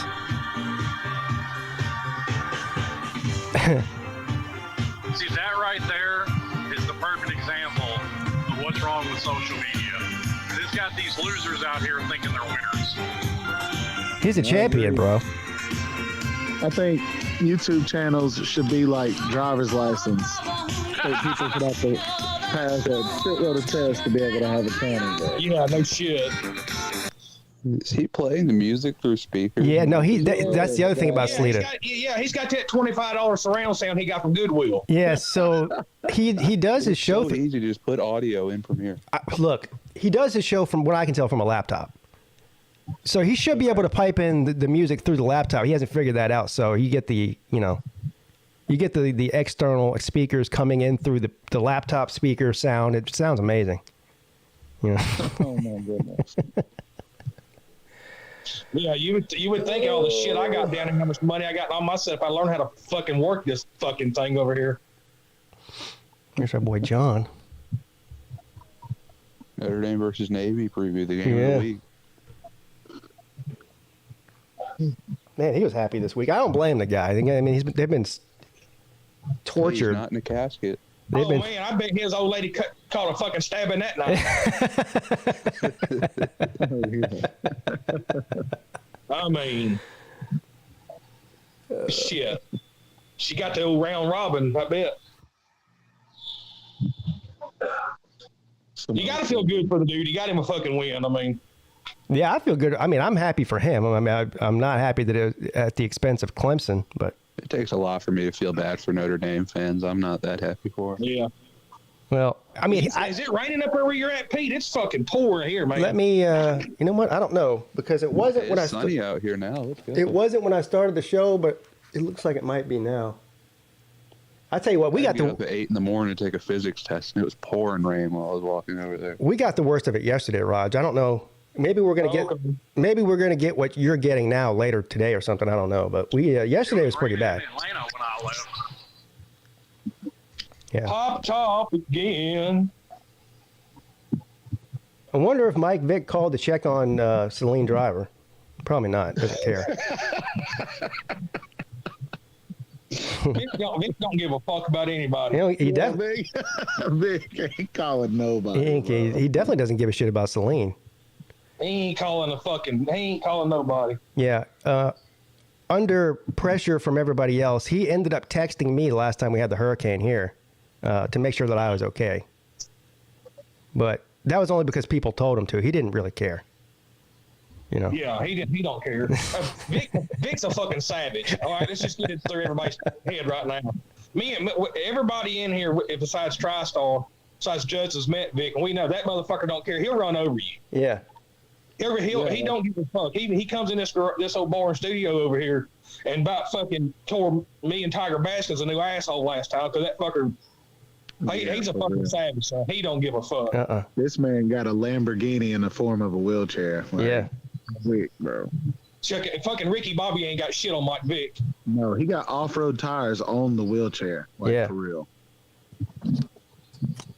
Yeah, he just moves and it's up. Vic ain't got no problem telling you you're in my spot. Yeah, if you're in his, if he's rolling in that huff around and you're in his way, he's not stopping. It's up to you to get out of his way. Oh, he'll just run you right over. Unless it's D4, maybe he'll slow down if it's D4. Yeah, some bitch is a fucking NASCAR ain't got shit on Vic. He'll stomp everybody's ass in NASCAR. You might as well just give him the trophy. I don't know. I'd actually like to see that. Him and D4, that's almost the unstoppable force and the immovable object.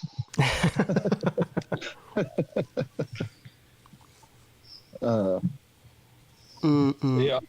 Oh, yeah. By the way, update Pete. Bobby Durkins will not be making an appearance. He'll be at the Tennessee-South Carolina game for some ungodly reason that day. Wow. So he's trying to punish himself for some reason or what?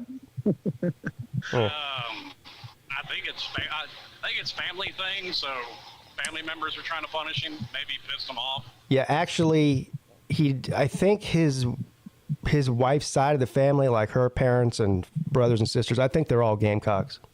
That's probably why. I think he said something about No idea what you're saying. Oh, you're breaking up. We couldn't hear you. So you what y'all think? Y'all think fucking South Carolina's probably going to show up in that game, or you think fucking Tennessee's going because you got that ass whooping they took last week?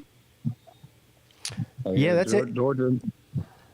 That's an interesting game, man. I think it could be closer than people think. I'm still taking Tennessee to win, but I think I'm telling people, don't fucking sleep on Mizzou. I'm trying to tell everybody. Missouri in points.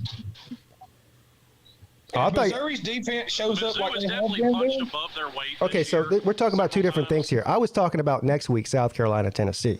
I wasn't talking about Missouri. I thought that's what he asked me. Oh, South Carolina's going to win that easy. All right. I just think the next 2 weeks you don't. I know you got your ass whooped last week, but I think y'all need to fucking take a fucking a good look for the next 2 weeks, Tennessee, man. Because if you go into Missouri and thinking you're gonna fucking run all over them, I don't know. Yeah. I mean, I ain't saying that because of what happened at Georgia, but I'm just saying Missouri's defense ain't that bad. No, they played Florida well. They played a few teams well. I agree. They're not as bad as people give them credit, or don't give them credit, I guess. Here's what I'm going to do. I want to, on the subject of South Carolina, I know we're talking about Tennessee right now. Let's look at the last 3 games they've got, and I want to hear from everybody one by one, like what's percentage of win or loss in these 3 games? 3 straight losses. So they got Florida this tomorrow, right? Is that right? Florida. Who is it? Hold on. Does South Carolina play Florida tomorrow? I guess I think so. Yes, South Carolina, Florida. Okay. What do you think about that? Does South Carolina have a chance? Yeah, they have a chance. Yeah, they have a chance. What percent chance? Yeah, Florida's bad. Yeah. You're good enough to take Jaden Rashada, Slim. I'll give them 30, 40%. All right. Yeah, I'm the same way, about 40%. Do what, Luke? They were good enough to take Jaden Rashada from Miami. Yeah, well, I don't really care about dual threat quarterbacks, so whatever, they can have him. Dual threat quarterbacks are just terrible, huh? Yeah, they just help you win. Lamar Jackson, Jalen Hurts. No, I just have a personal. No, I just have a personal preference. Running backs run, quarterbacks throw. And good teams win. Yeah, I just prefer a pro-style passer. And if you have a dual threat quarterback, you increase your chances of winning a national championship considerably in college football. Not really. You've had more pro-style passers win national titles in the past 20 years than dual threats. What about the past 10 years? The game's changed. So what about the past 10 years? Same thing. More pro-style Stetson Bennett, not dual threat. Or Stetson Bennett is dual threat, I mean. Yeah. Tua. Stetson Bennett's not dual threat. Yeah, he is. It wasn't. No. Yes, he is. Yes, he is. No, he's not. He definitely is. Averaging 200 yards a season does not make you dual threat. No. Dual threat means you can run the ball. Well, I think of a pro-style pocket pass. Yeah, but he's not a dual threat. He's not a dual threat quarterback because you don't see him doing fucking quarterback draws like Hooker and Richardson do. Yeah, but then it's not Tim Tebow or Cam Newton. He's not a dual Stetson threat. Bennett also isn't a pocket passer. No, he's not. He damn sure is not a pocket passer. So if he's not a dual threat and he's not a pocket passer, what is he? I think he's a dual threat. He's more on the dual threat side than pocket passer. Yeah, but yeah, he doesn't. We don't need more design. on the dual threat. The next one's easy. Mac Jones is not a dual threat. Yeah. Lou says Stroud and Young are not dual threats. Yeah. Young definitely is. Young can run. He just doesn't because he doesn't have to. DJ's a dual threat. The phone never stop calling my fucking phone. God damn. Well, Tua's not a dual threat. DJ's a threat. I don't know if it's a dual. Joe Burrow wasn't really a dual threat, but he can run. Oh, hell yeah, he can run. And I I'm not talking about somebody that has the ability. I'm not talking about that because you absolutely need a quarterback that can evade pressure and move the pocket when necessary. I'm not talking a statue. Look, Joe Burrow was the definition. I mean, he's a great runner. Yeah, Not really. Huh? No, he's a one. That man had at least, I think in my eyes, if you have anywhere from, if you average 50 to 75 yards a game rushing as a quarterback, I think you're considered okay. a And Joe Burrow and Stetson Bennett, neither one of them averaged that. Not even close. So no, I'm not. I didn't say they did. threats. I didn't say they did. I'm just saying if you do, then you're definitely. But even if you're under 50, I can still consider you that. I'm just saying 50 to 75 is like set in stone. Can't argue it. But then you get the eye test. I mean, I'm saying, okay, well, what quarterbacks have ever averaged 100 yards a game rushing? None. Exactly. Lamar So Jackson, Michael Vick. I don't think Lamar was at 100. Yeah, so Michael Vick averaged 100 yards a game rushing. That's what you're telling me. I'm At one point in his career, Lamar was like Jackson, 75. He never did Virginia Tech. That's what at I'm. one That's point what I'm in his saying. Career, Lamar Jackson was averaging damn near 200 a game. Rushing? Yeah, I think Slim on crack, bro. He driving a truck, but he on drugs. That's DUI. Quick. No, the year he won MVP. We're talking about NFL. Simple Mills crackers are The made hell with almond flour is that coming from? and nothing artificial ever. What the fuck? To never slow you down. I'll try. I love this advertisement. I love this advertisement. I'm trying to look up Joe Burrow's stats, and there must be a video playing in the background. 26 and Lamar ran for 1,500 yards in 13 games. So that's like 115 yards a game or so. There you go. Yeah, that's not 200. Stop it. Well, okay, I didn't follow Lamar Jackson's career down to a T. No, but I'm telling you, the best ever was 115 yards. So anywhere from 50 to 75 that's solidified as for 30 yards. Holy but shit. I would think anywhere from 25 to 50 yards a game is easily a dual threat. Nah. I mean, that's your opinion. That's fine. Yeah, absolutely. Well, here's the thing, man. You got to remember about Shady. He's a damn steering wheel holder, you know. Why you say that, bro, when you do the same thing? So Joe Burrow. I'm also a much better lawyer than him. Joe Burrow in 2019 had one game where he got 3 rushing touchdowns in one game. He's tied for first in the LSU history in rushing touchdowns by a quarterback in a season. So Well, I mean, that's great, but I mean, he could have 3 rushing touchdowns and 3 yards rushing on the game. yeah. Still a dual threat. Tom Brady's scored touchdowns with his feet. Does that make him a dual threat? Come on now. That's the thing is, I think anybody that knows football can tell you just from the eye test. 2019, Joe Burrow against Ole Miss, 292 yards through the air, 3 touchdowns, no interceptions, while rushing for 96 yards and another rushing touchdown. Yeah, that's dual threat, bro. Sorry. I disagree. Yeah. That's fine. You can disagree. One game doesn't make your case. Keep in You just mind, same man that says anybody from the ACC Coastal could beat anybody in the SEC. Yeah, exactly. Like somebody can have terrible opinions. That's fine. Well, no, one game doesn't make your case. I mean, so all right. Well, let's everybody let's look up more games. Make the case. Well, let's look Joe up Burrow had those 370 rushing yards in 15 games. Okay. So, I mean, I've seen Trevor Lawrence take off on some rushes, but I wouldn't really call him a dual threat because about 24. he's going to do that as a last resort. Yeah, Trevor Lawrence obviously prefers to sit in the pocket, but he's definitely a dual threat. Yeah, he's doing it in the NFL too. What is that a buzzing noise? Somebody's phone buzzing or something? Is that what? calling. I'm assuming it's Tennessee, man, because most noises coming are from Tennessee, man. Yeah. Although I think he has upgraded his equipment because it's been a couple of shows since we've heard all the snap crackle pop. Well, I'll tell you what it is. My truck shut off, and I'm using my phone instead of my headset. So I'm thinking it was the headset. It must be. Yeah, because you've been pretty clear the past couple of times you've called in. Yeah. Yeah. So like I said, okay, so you're like you said about the Coastal. So basically from that logic, Jesus if He's still on this. This dude is big mad for real. Okay, so you mean to tell me if Miami played in the SEC that they would only have one loss or something? If Miami played in the SEC, we would go 15-0, 75 years straight. Okay, yeah. Obviously, you've been hanging out with too many lot lizards there at the Pilot, so yeah. And if you can't hear the sarcasm in that statement, that's your problem. I knew this. Wow, down to 4. But no, I'm sorry. You'll never convince me. I think. I don't need to convince you. I've presented more evidence than you. I win. Next case.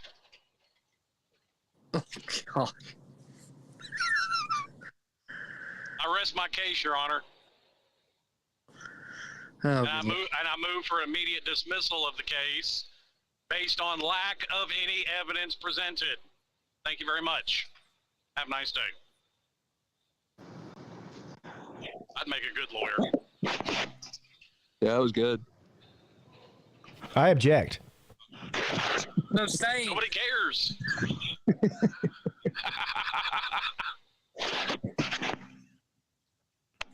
Okay, I'm back. My other phone was about to die. Oh, he's on his trap phone. Yes. But he's got one phone that all of us have the number, and then one phone that all the hoes got the number. Phones. He's got a burner phone, is what he's trying to say.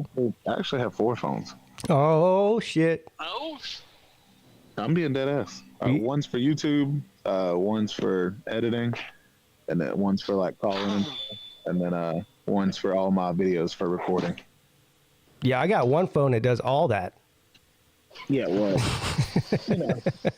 over the years, You could just get a laptop. Well, I have a laptop, man. I have a good camera and stuff, but when I'm out on the road, I like to have my setup. You know why you got 4 phones. Don't lie to us. You got 4 phones because there's 4 different girls that you're seeing right now. And well, 3 of them are girls. All right. Oh, shit. No, one's looking extra chunky today. Oh, my God. Yeah. Well, technically it's 3.5 because one of them's a midget. Yeah, facts.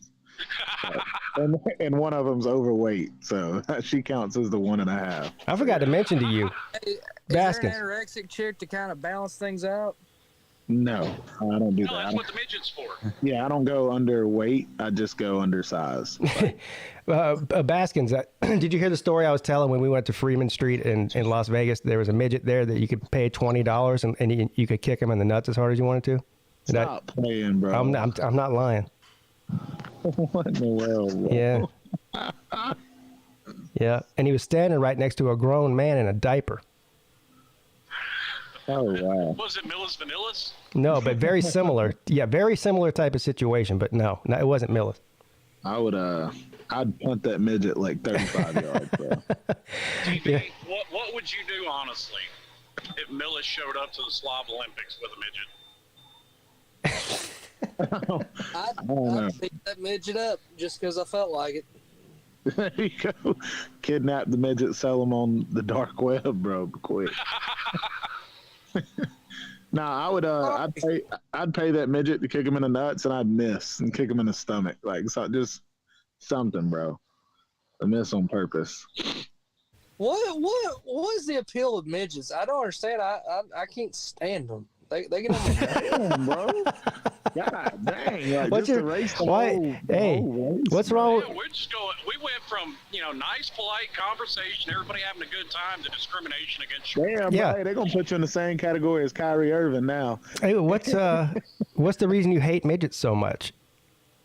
I don't know. It's just maybe they're so short and their little stubby arms, and like they all act like they can kick your ass. And, You know what it was? He knew a midget one time that kept nose in his business.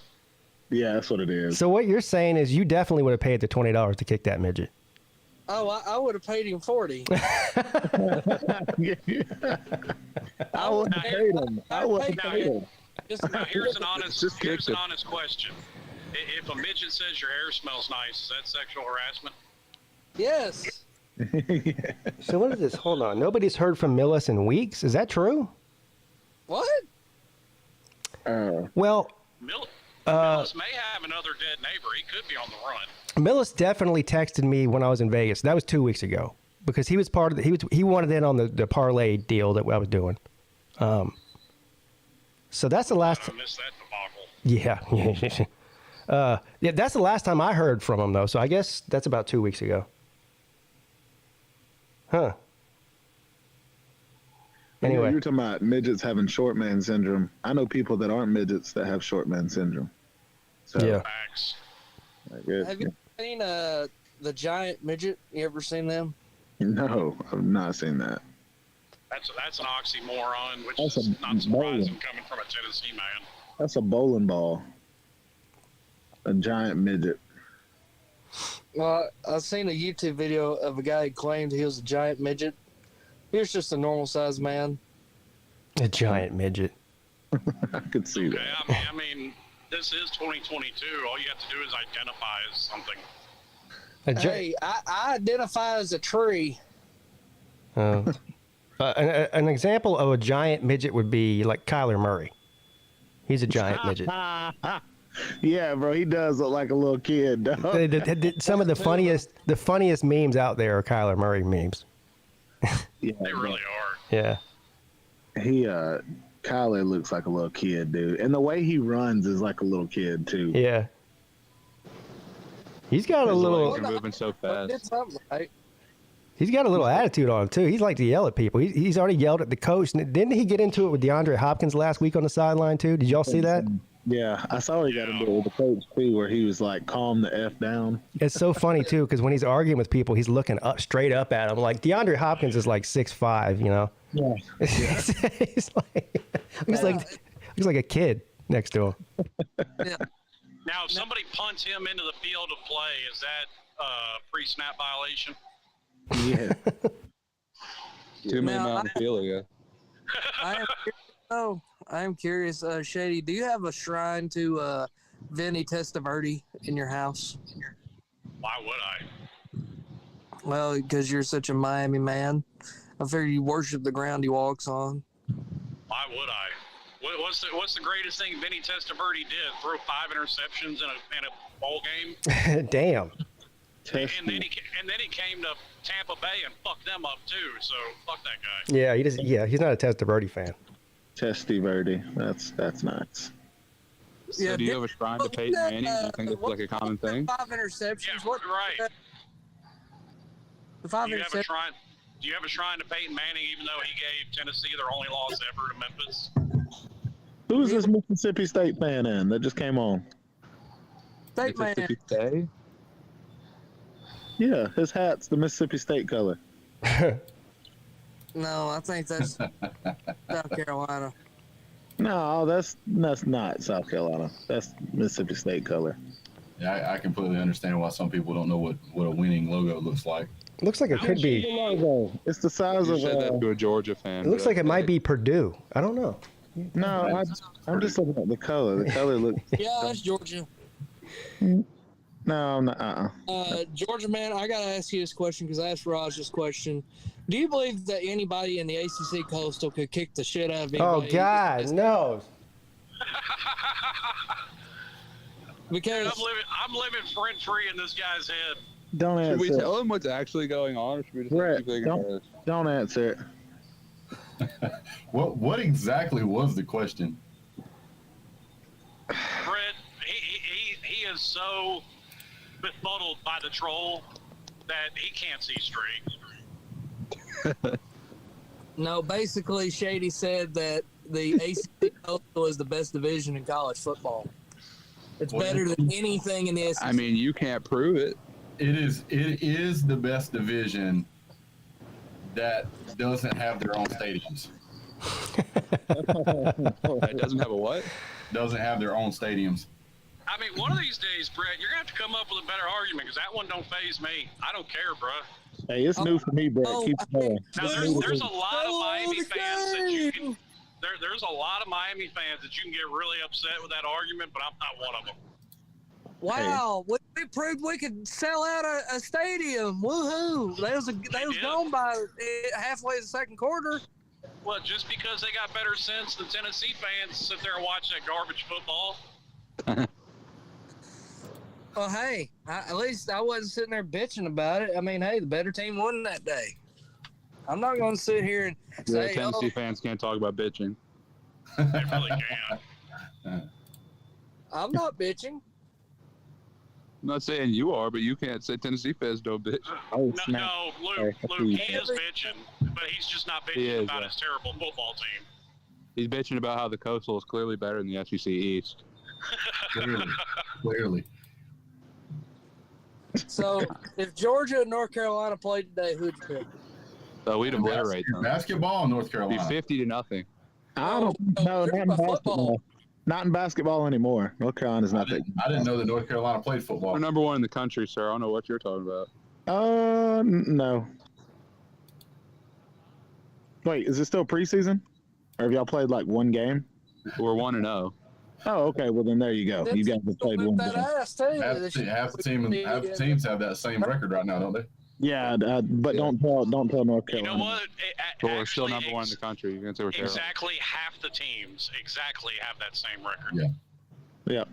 Well, it depends on if they've all played. I don't know if every team has played a game, but well, we all know they haven't played anybody. No, I'm saying if they haven't played a game yet. Like some people said who has they played? The teams that have played have the same record. But no, I think North Carolina's basketball team will go at least 500 this year. But I think it just depends. You know why these colleges have basketball teams, right? To support their football or fund their football teams? Nah. Well, actually, that's the other way around. The football team funds the basketball team. No, not at North Carolina. Always. Well, you're always going to find one exception to the rule. That's why it's the exception. Well, I'm wondering. Pretty sure our football team still makes more money than our basketball team. Of course it does. It's close, though. Well, I'm thinking Miami's women's soccer team funds the basketball and football. Well, Miami's a basketball school now. Yeah, we've made the Elite Eight, son. Oh, yeah. Good for you, bro. Wow. Hey, do you hear me clapping? Them cheeks. How many Final Fours does Tennessee have for basketball school?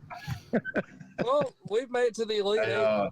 Hey, by Elite the way, Eight is not that big an accomplishment. By the way, I just want you to know something. The North Carolina basketball team has a net profit every year of $5.3 million. Your football team has 49 million. Dang. Yeah.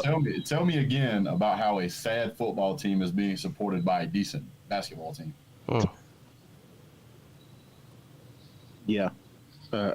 What he said. Well, we're the best team in the country this year, so it's not sad. Well, as of now. I mean, like I said, at the end of the season, Duke's going to be. I'm talking about football, not just basketball. Oh, no.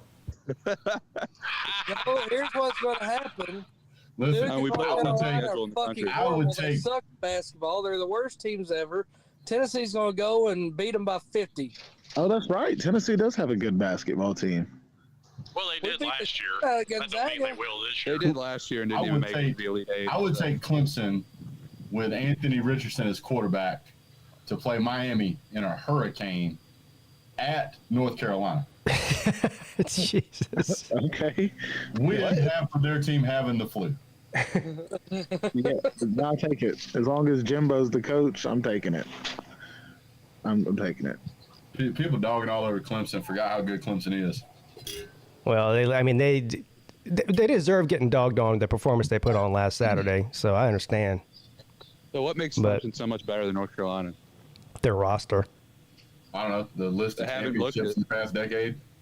Yeah. Well, that's a pitiful argument. None of those players are on the team anymore. Miami's roster is better than their record. Well, really, how's Tyler Van Dyke been this year? I'll wait. Let's move on. With the exception of quarterback between Clemson and North Carolina, I don't know maybe receiver. Receiver, yeah, definitely Yeah. receiver. Is there a single player on the defense that you can say is better than Clemson's defense? No. Maybe Storm Duck, but that's about it. What about running back position? Is any of those guys better than Will Shipley? Yeah. Huh? Probably not. No. No. All right. That's why. But I think games aren't played on paper. No, they're not. Well, definitely not. They weren't played on You could do the paper same last weekend. exercise as Notre Dame, and what happened? Well, I mean that's clearly obvious. Like I said, Miami's skill level on their team is not 4 and 5, but that is their record. I think our offensive line, in the country. Carolina's offensive line might be better than Clemson's, but it's close. well, we're gonna find out because it's what? We're going to play each other. Yeah, it's about a 90% chance of that happening, right? I mean, Yeah, we have to win one more game. so you can wrap up the Coastal this week by beating Wake. Yes. Okay. That's going to be awesome. That's going to be an awesome hate week. And that is PigskinPeete. In that case, It'll be me on the ACC show where it's like 4 Clemson fans. I'll just be there not talking. I'll be a North Carolina fan this weekend. Then I want you to go ahead and wrap it up. I want to play North Carolina. Wrap it up. Wrap it up. Get it Pretty done. sure it's down to either you'll play Carolina, Duke, or Georgia Tech. Luke. Jesus Christ, Duke and Georgia Tech are still alive in this thing? Well, Georgia Tech's only alive because we haven't played Georgia them yet. Tech- They have 3 losses. Oh. Yeah, and Georgia Tech's going to lose this weekend, so it don't really matter. Who's going to lose this weekend? Georgia Tech. Who do they play? Miami. Well, who do you think they're playing? Georgia Tech beat the shit out of Miami. Georgia Tech got a better overall record than Miami. Is that right? Yeah. I think they have the same record. They do have the same record. And this game, Georgia Tech's favored. I'm talking about in conference. yeah, Georgia Tech does have a better conference Tech record. has Yeah. 3 wins. Miami has 2. yeah. Yeah. This game is in Atlanta, right?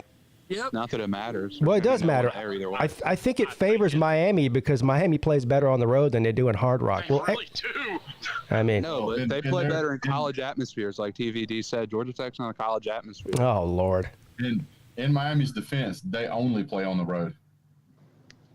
Oh, they still. Brett still go. I think that was kind of a pitiful attempt, but okay. I'll give you an A for it. It was accurate. Yeah. Did he lie?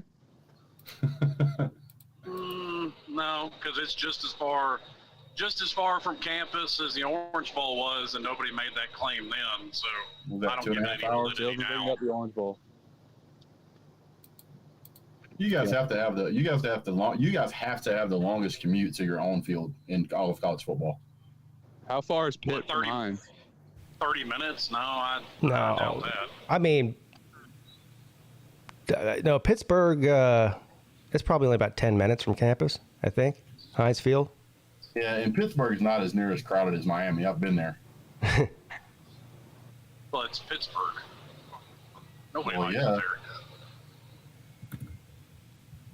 I actually hope that Miami does win this weekend because they play Clemson next weekend. And I want them to get some kind of win where they get, overly optimistic about their chances of coming into Death Valley and getting a win. Well, I already told you. I'm going to spend all this time telling you how Clemson's going to get a mud hole stomped in them regardless. Yeah, I know. I'm not talking about you. I know what I'm going to get from you. That's fine. I'm talking about the other 50,000 Miami people on YouTube. I'm talking about them. So I have a theory. I think that the Clemson fans are going to be loud and proud to show off how loud Death Valley is after that Georgia game because Georgia got a lot of attention for cranking the noise up. They did. And Clemson their fans are super proud of how loud it is in Death Valley. I would not be surprised if they try to put on a show. Yeah, we'll see. I mean, it's Louisville. Are you talking about against Miami? Either way, either one. Against Miami. Yeah. Well, both those games are in Clemson. So if let's say Clemson gets blown out, do you still storm the field? Yeah, but who's they getting blown out by? I'm just saying. If He's saying in a home loss, does Yes. everybody still get on the field? They still do. Yes, they do it in every game. Now they might not be quite as enthusiastic when they're running out there if they're lost, but they're still going out there. That sounds so depressing. It's just a reason for the players and the fans to get together and take pictures and get autographs and shit. That's all it is. Come on, guys. Yeah, players are so interested in signing autographs right after they play a football game. Yeah, after they lock. Come on, guys. They do. They do. So did they do it when they lost to Pitt in 2016? They go on. Let me say this clearer so that people can understand. Every single game, they do it. Wait, all of them. Is that every game? Every game. So stop asking me about specific games.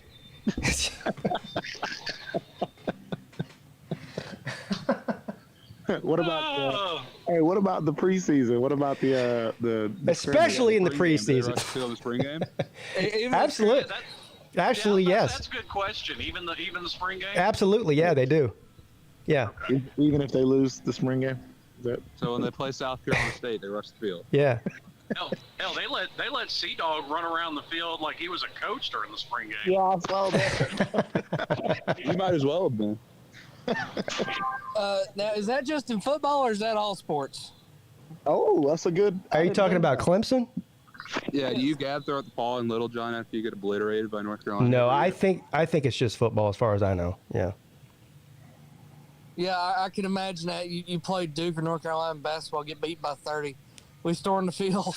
We storm the court.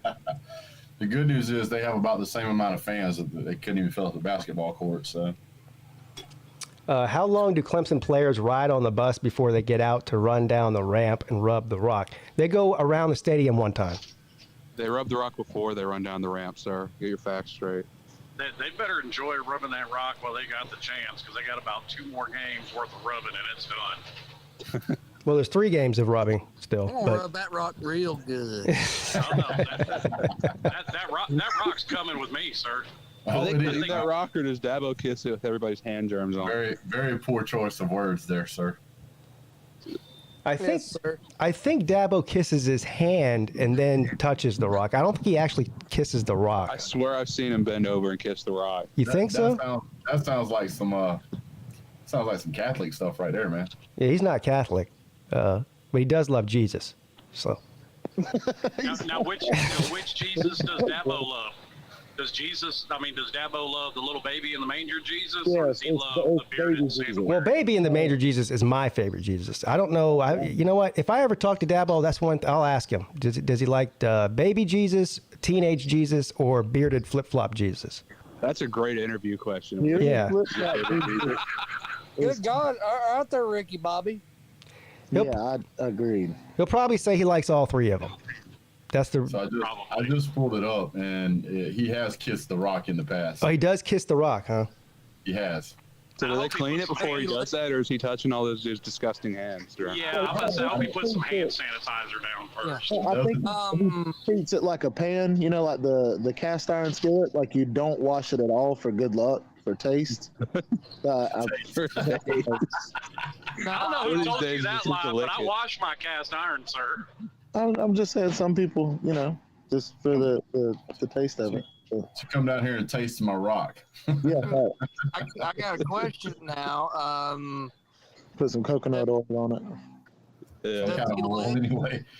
Does Dabo lick the rock? No, I don't think. I don't think so. He should do that one. There's a difference between licking and French kissing. That'll be disturbing. Yeah, he needs to French kiss the rock. I'm talking like flicking your tongue, that kind of shit. Oh, bro, that's a bean, not a rock. Chill, bro. This is a wholesome family show. Where are you going with this, sir?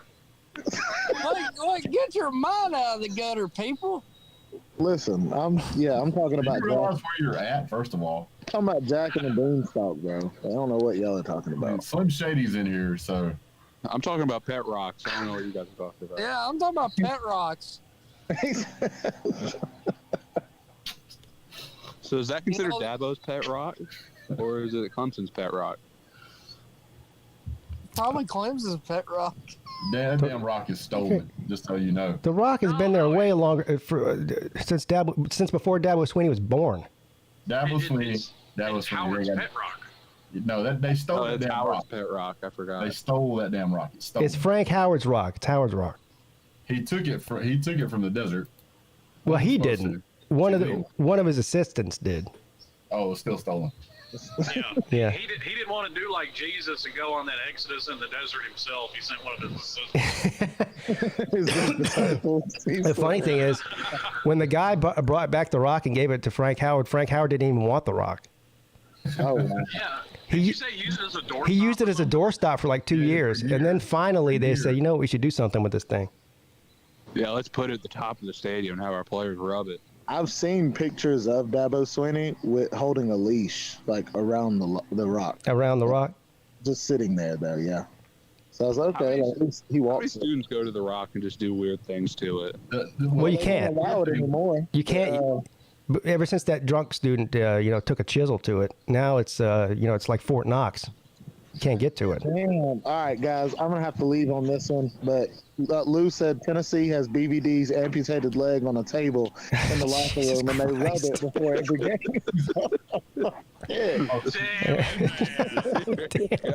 God. Now, come on now, Lee. That's going too far. BVD's my boy. They got that shit laminated, bro. That's fucked up. You got it taxidermied? Hey, being serious, so BVD has had a lot of health talks recently. Yeah. Yeah, we know. Yeah. Yeah. Yeah. A lot of us have called him and checked on him. We know. Yeah. Yeah, because you care. Unlike Vic. Unlike Vic. Yeah, Vic doesn't give a shit. Yeah, did you call BVD? Did you call BVD during all that? Because I did. I did. I did. I was texting with him just the other day. Oh, I heard. You know what it was? The last thing is, Archie, his dog died a couple days ago. I felt bad for him. No way. Yeah. Yeah. Yeah. So I texted him to let him know I was thinking about him because I just lost my dog a couple of months ago. It's terrible losing a pet. It is. Yeah. Dude, I'm a pet person. I ain't far from it. I got a yellow lab, and he's about 12 or 13 years old, so I'm sure I'm not far from it. Yeah. Well, how do y'all feel about cats? I have a cat. I like cats. Cats are the blight of mankind. To me, I like cats. It's just you got to find Cats are cool because they just hang out by themselves. They use the bathroom themselves. I like cats. Yeah, but then your house stinks. Yeah, it doesn't. You leave it in a room, and you have the litter that makes it smell fine. Brett, I agree. Yeah, you got to make sure you find the right one because some of them will get your ass. Yeah, I had a cat that was like that. What I was saying was you got to find the right part of Chinatown to get them. Otherwise, they're cheap. Oh. Oh, damn. That is a fact, Brett. That is a fact. Well, see, me, I would rather take, have like one of those little skeet shoot sling things and shoot the cat up and then boom. Yeah. I'm not really a cat for, Is there anything you like other than Tennessee football? Damn, dude, that's fucked up. Hey, so Sea-Dog likes cats? Is that possible? Sea-Dog has several cats.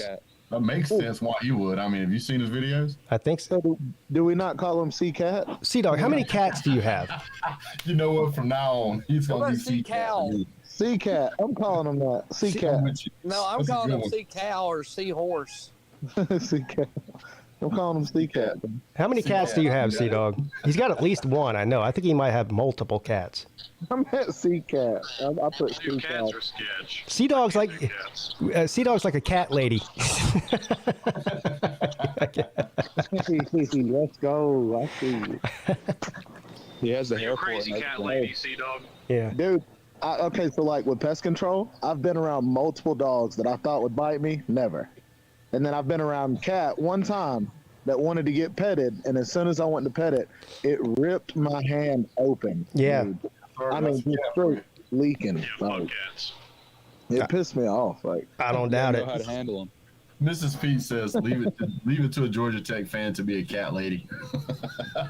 All right. That is a cat. I got to go in a second. Jordan, I'm going to take you off. I just want to hear what Sea-Dog has to say real quick before I end the show. All right. Thank you. Now, Sea-Dog's not on there anymore.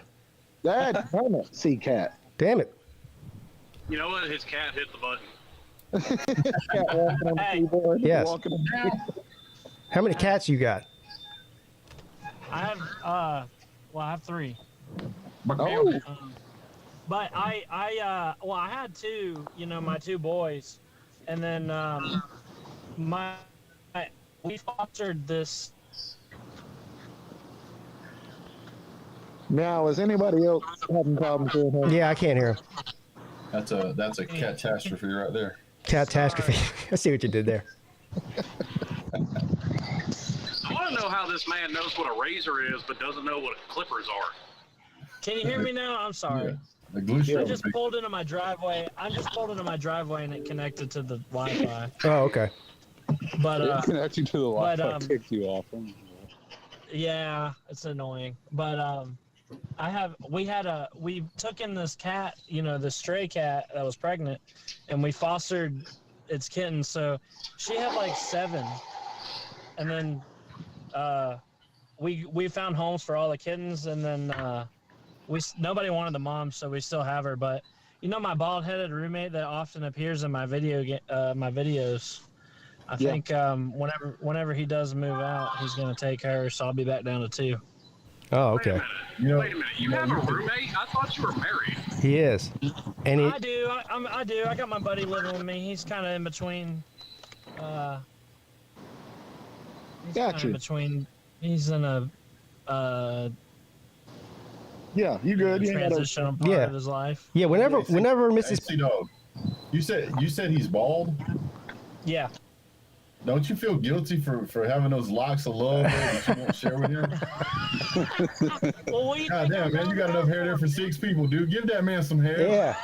What do you think I'm growing it out for, man? I'm about to donate it to him. You're taking this whole cat lady thing way too far, man. His roommate gonna have a bald head, but with the ponytail. Right. Yeah. Hey, whenever Mrs. Peete leaves me, I'm coming to live with Sea Dog for a while. Sounds like a good place. Hey, I'm with you. I'm down. Oh, it is. But yeah, Pete, I'll let you go, bro. I know you about to finish the show. See all y'all, Slim, Luke, Brett. All right. See you. See you later. I'll see you. I just wanted to come talk about my cats. Yeah. Crazy cat I love my cats, man. Yeah, they're always in your videos. Yeah, they won't shut the hell up. Like, if I don't let them out, one of them just stands at the door and meows until I let him out. Yeah. So I'm like, I don't think you have cats. I think cats have you. Yeah. Yeah. Well, all right. It was good talking. Hey, one more thing. Number the people in the house. That's the cat's house. One more thing. I have one question. What? I have one question. Do you have one of those like super fancy litter boxes that like clean? It's like electric. You know what I'm talking about? Oh yeah. It like cleans itself or whatever. Yeah, I bought. Listen, you're gonna call me crazy. I bought a $500 litter box. God damn. What the fuck? Listen, if you've scooped cat litter for years, it's fucking worth it to pay that No, much to never have it's to do worth it to get rid of the fucking cat. And it wires it. It wires it to your toilet. You haven't taken a cat to the vet. It wires it to your toilet and flushes it? And it dumps their shit and pee into the toilet and flushes it for you, yeah. But wow. They didn't use it, so I returned it. They didn't use it? Hey, guess what? All I have to do is open my back door and the dog shits out there. I don't have to do anything. My fucking cats are better about it than my dog. My dog pees and shits in the house all the time. Oh man, that sucks. That is a reason not to have that dog. Yeah. He's too stupid to be left on his own. Damn, he's stupid. He's probably too stupid to realize he's been left on his own. I'm talking about he'll run away. He's a beagle, so he'll run away if you don't watch him or have him on a leash. So. Yeah. He's probably doing it despite you because you're running around telling people he's stupid. He doesn't like that. He's really dumb. Like he's probably the dumbest. He's probably the dumbest creature I've ever encountered. He's really smart and he's listening to you. That's why he shits in your shoes. Yeah. Sea-Dog's gonna walk in the house and there's gonna be a turd on his bed waiting for him. Yeah, you're probably on his pillow. Right. Right on his pillow. Right. You're probably All right. right. Well, I know you're trying to wrap it up. Yeah. Pete, I'm gonna head out, man. You guys have a good night. All right, see you later, Brett. Yeah, guys, I'm gonna go. See you, Brett. Yeah, see you later, Sea Dog. You guys. I'll see you. Luke. I'll see you guys later. All right. Go walk that dog. Oh, okay, Slim. Another successful show. Yes, sir. All right, man. Have a good day. What are you doing the rest of the day? You still working? Well, yeah. Yeah. For another, I don't know, about 2.5 hours, and I'm done for today. Okay. All right. Well, have a good day. I'll talk to you soon enough. Yes, sir. Yep. Later, bro. Oh, there you guys have it. ACC show in the books. Thanks for everyone that came. Supported the show and hang out. I really apologize. I don't know if Zay Green is still listening. I didn't see that you were in the back room until I was about to end the show. I can only fit 6 people in there.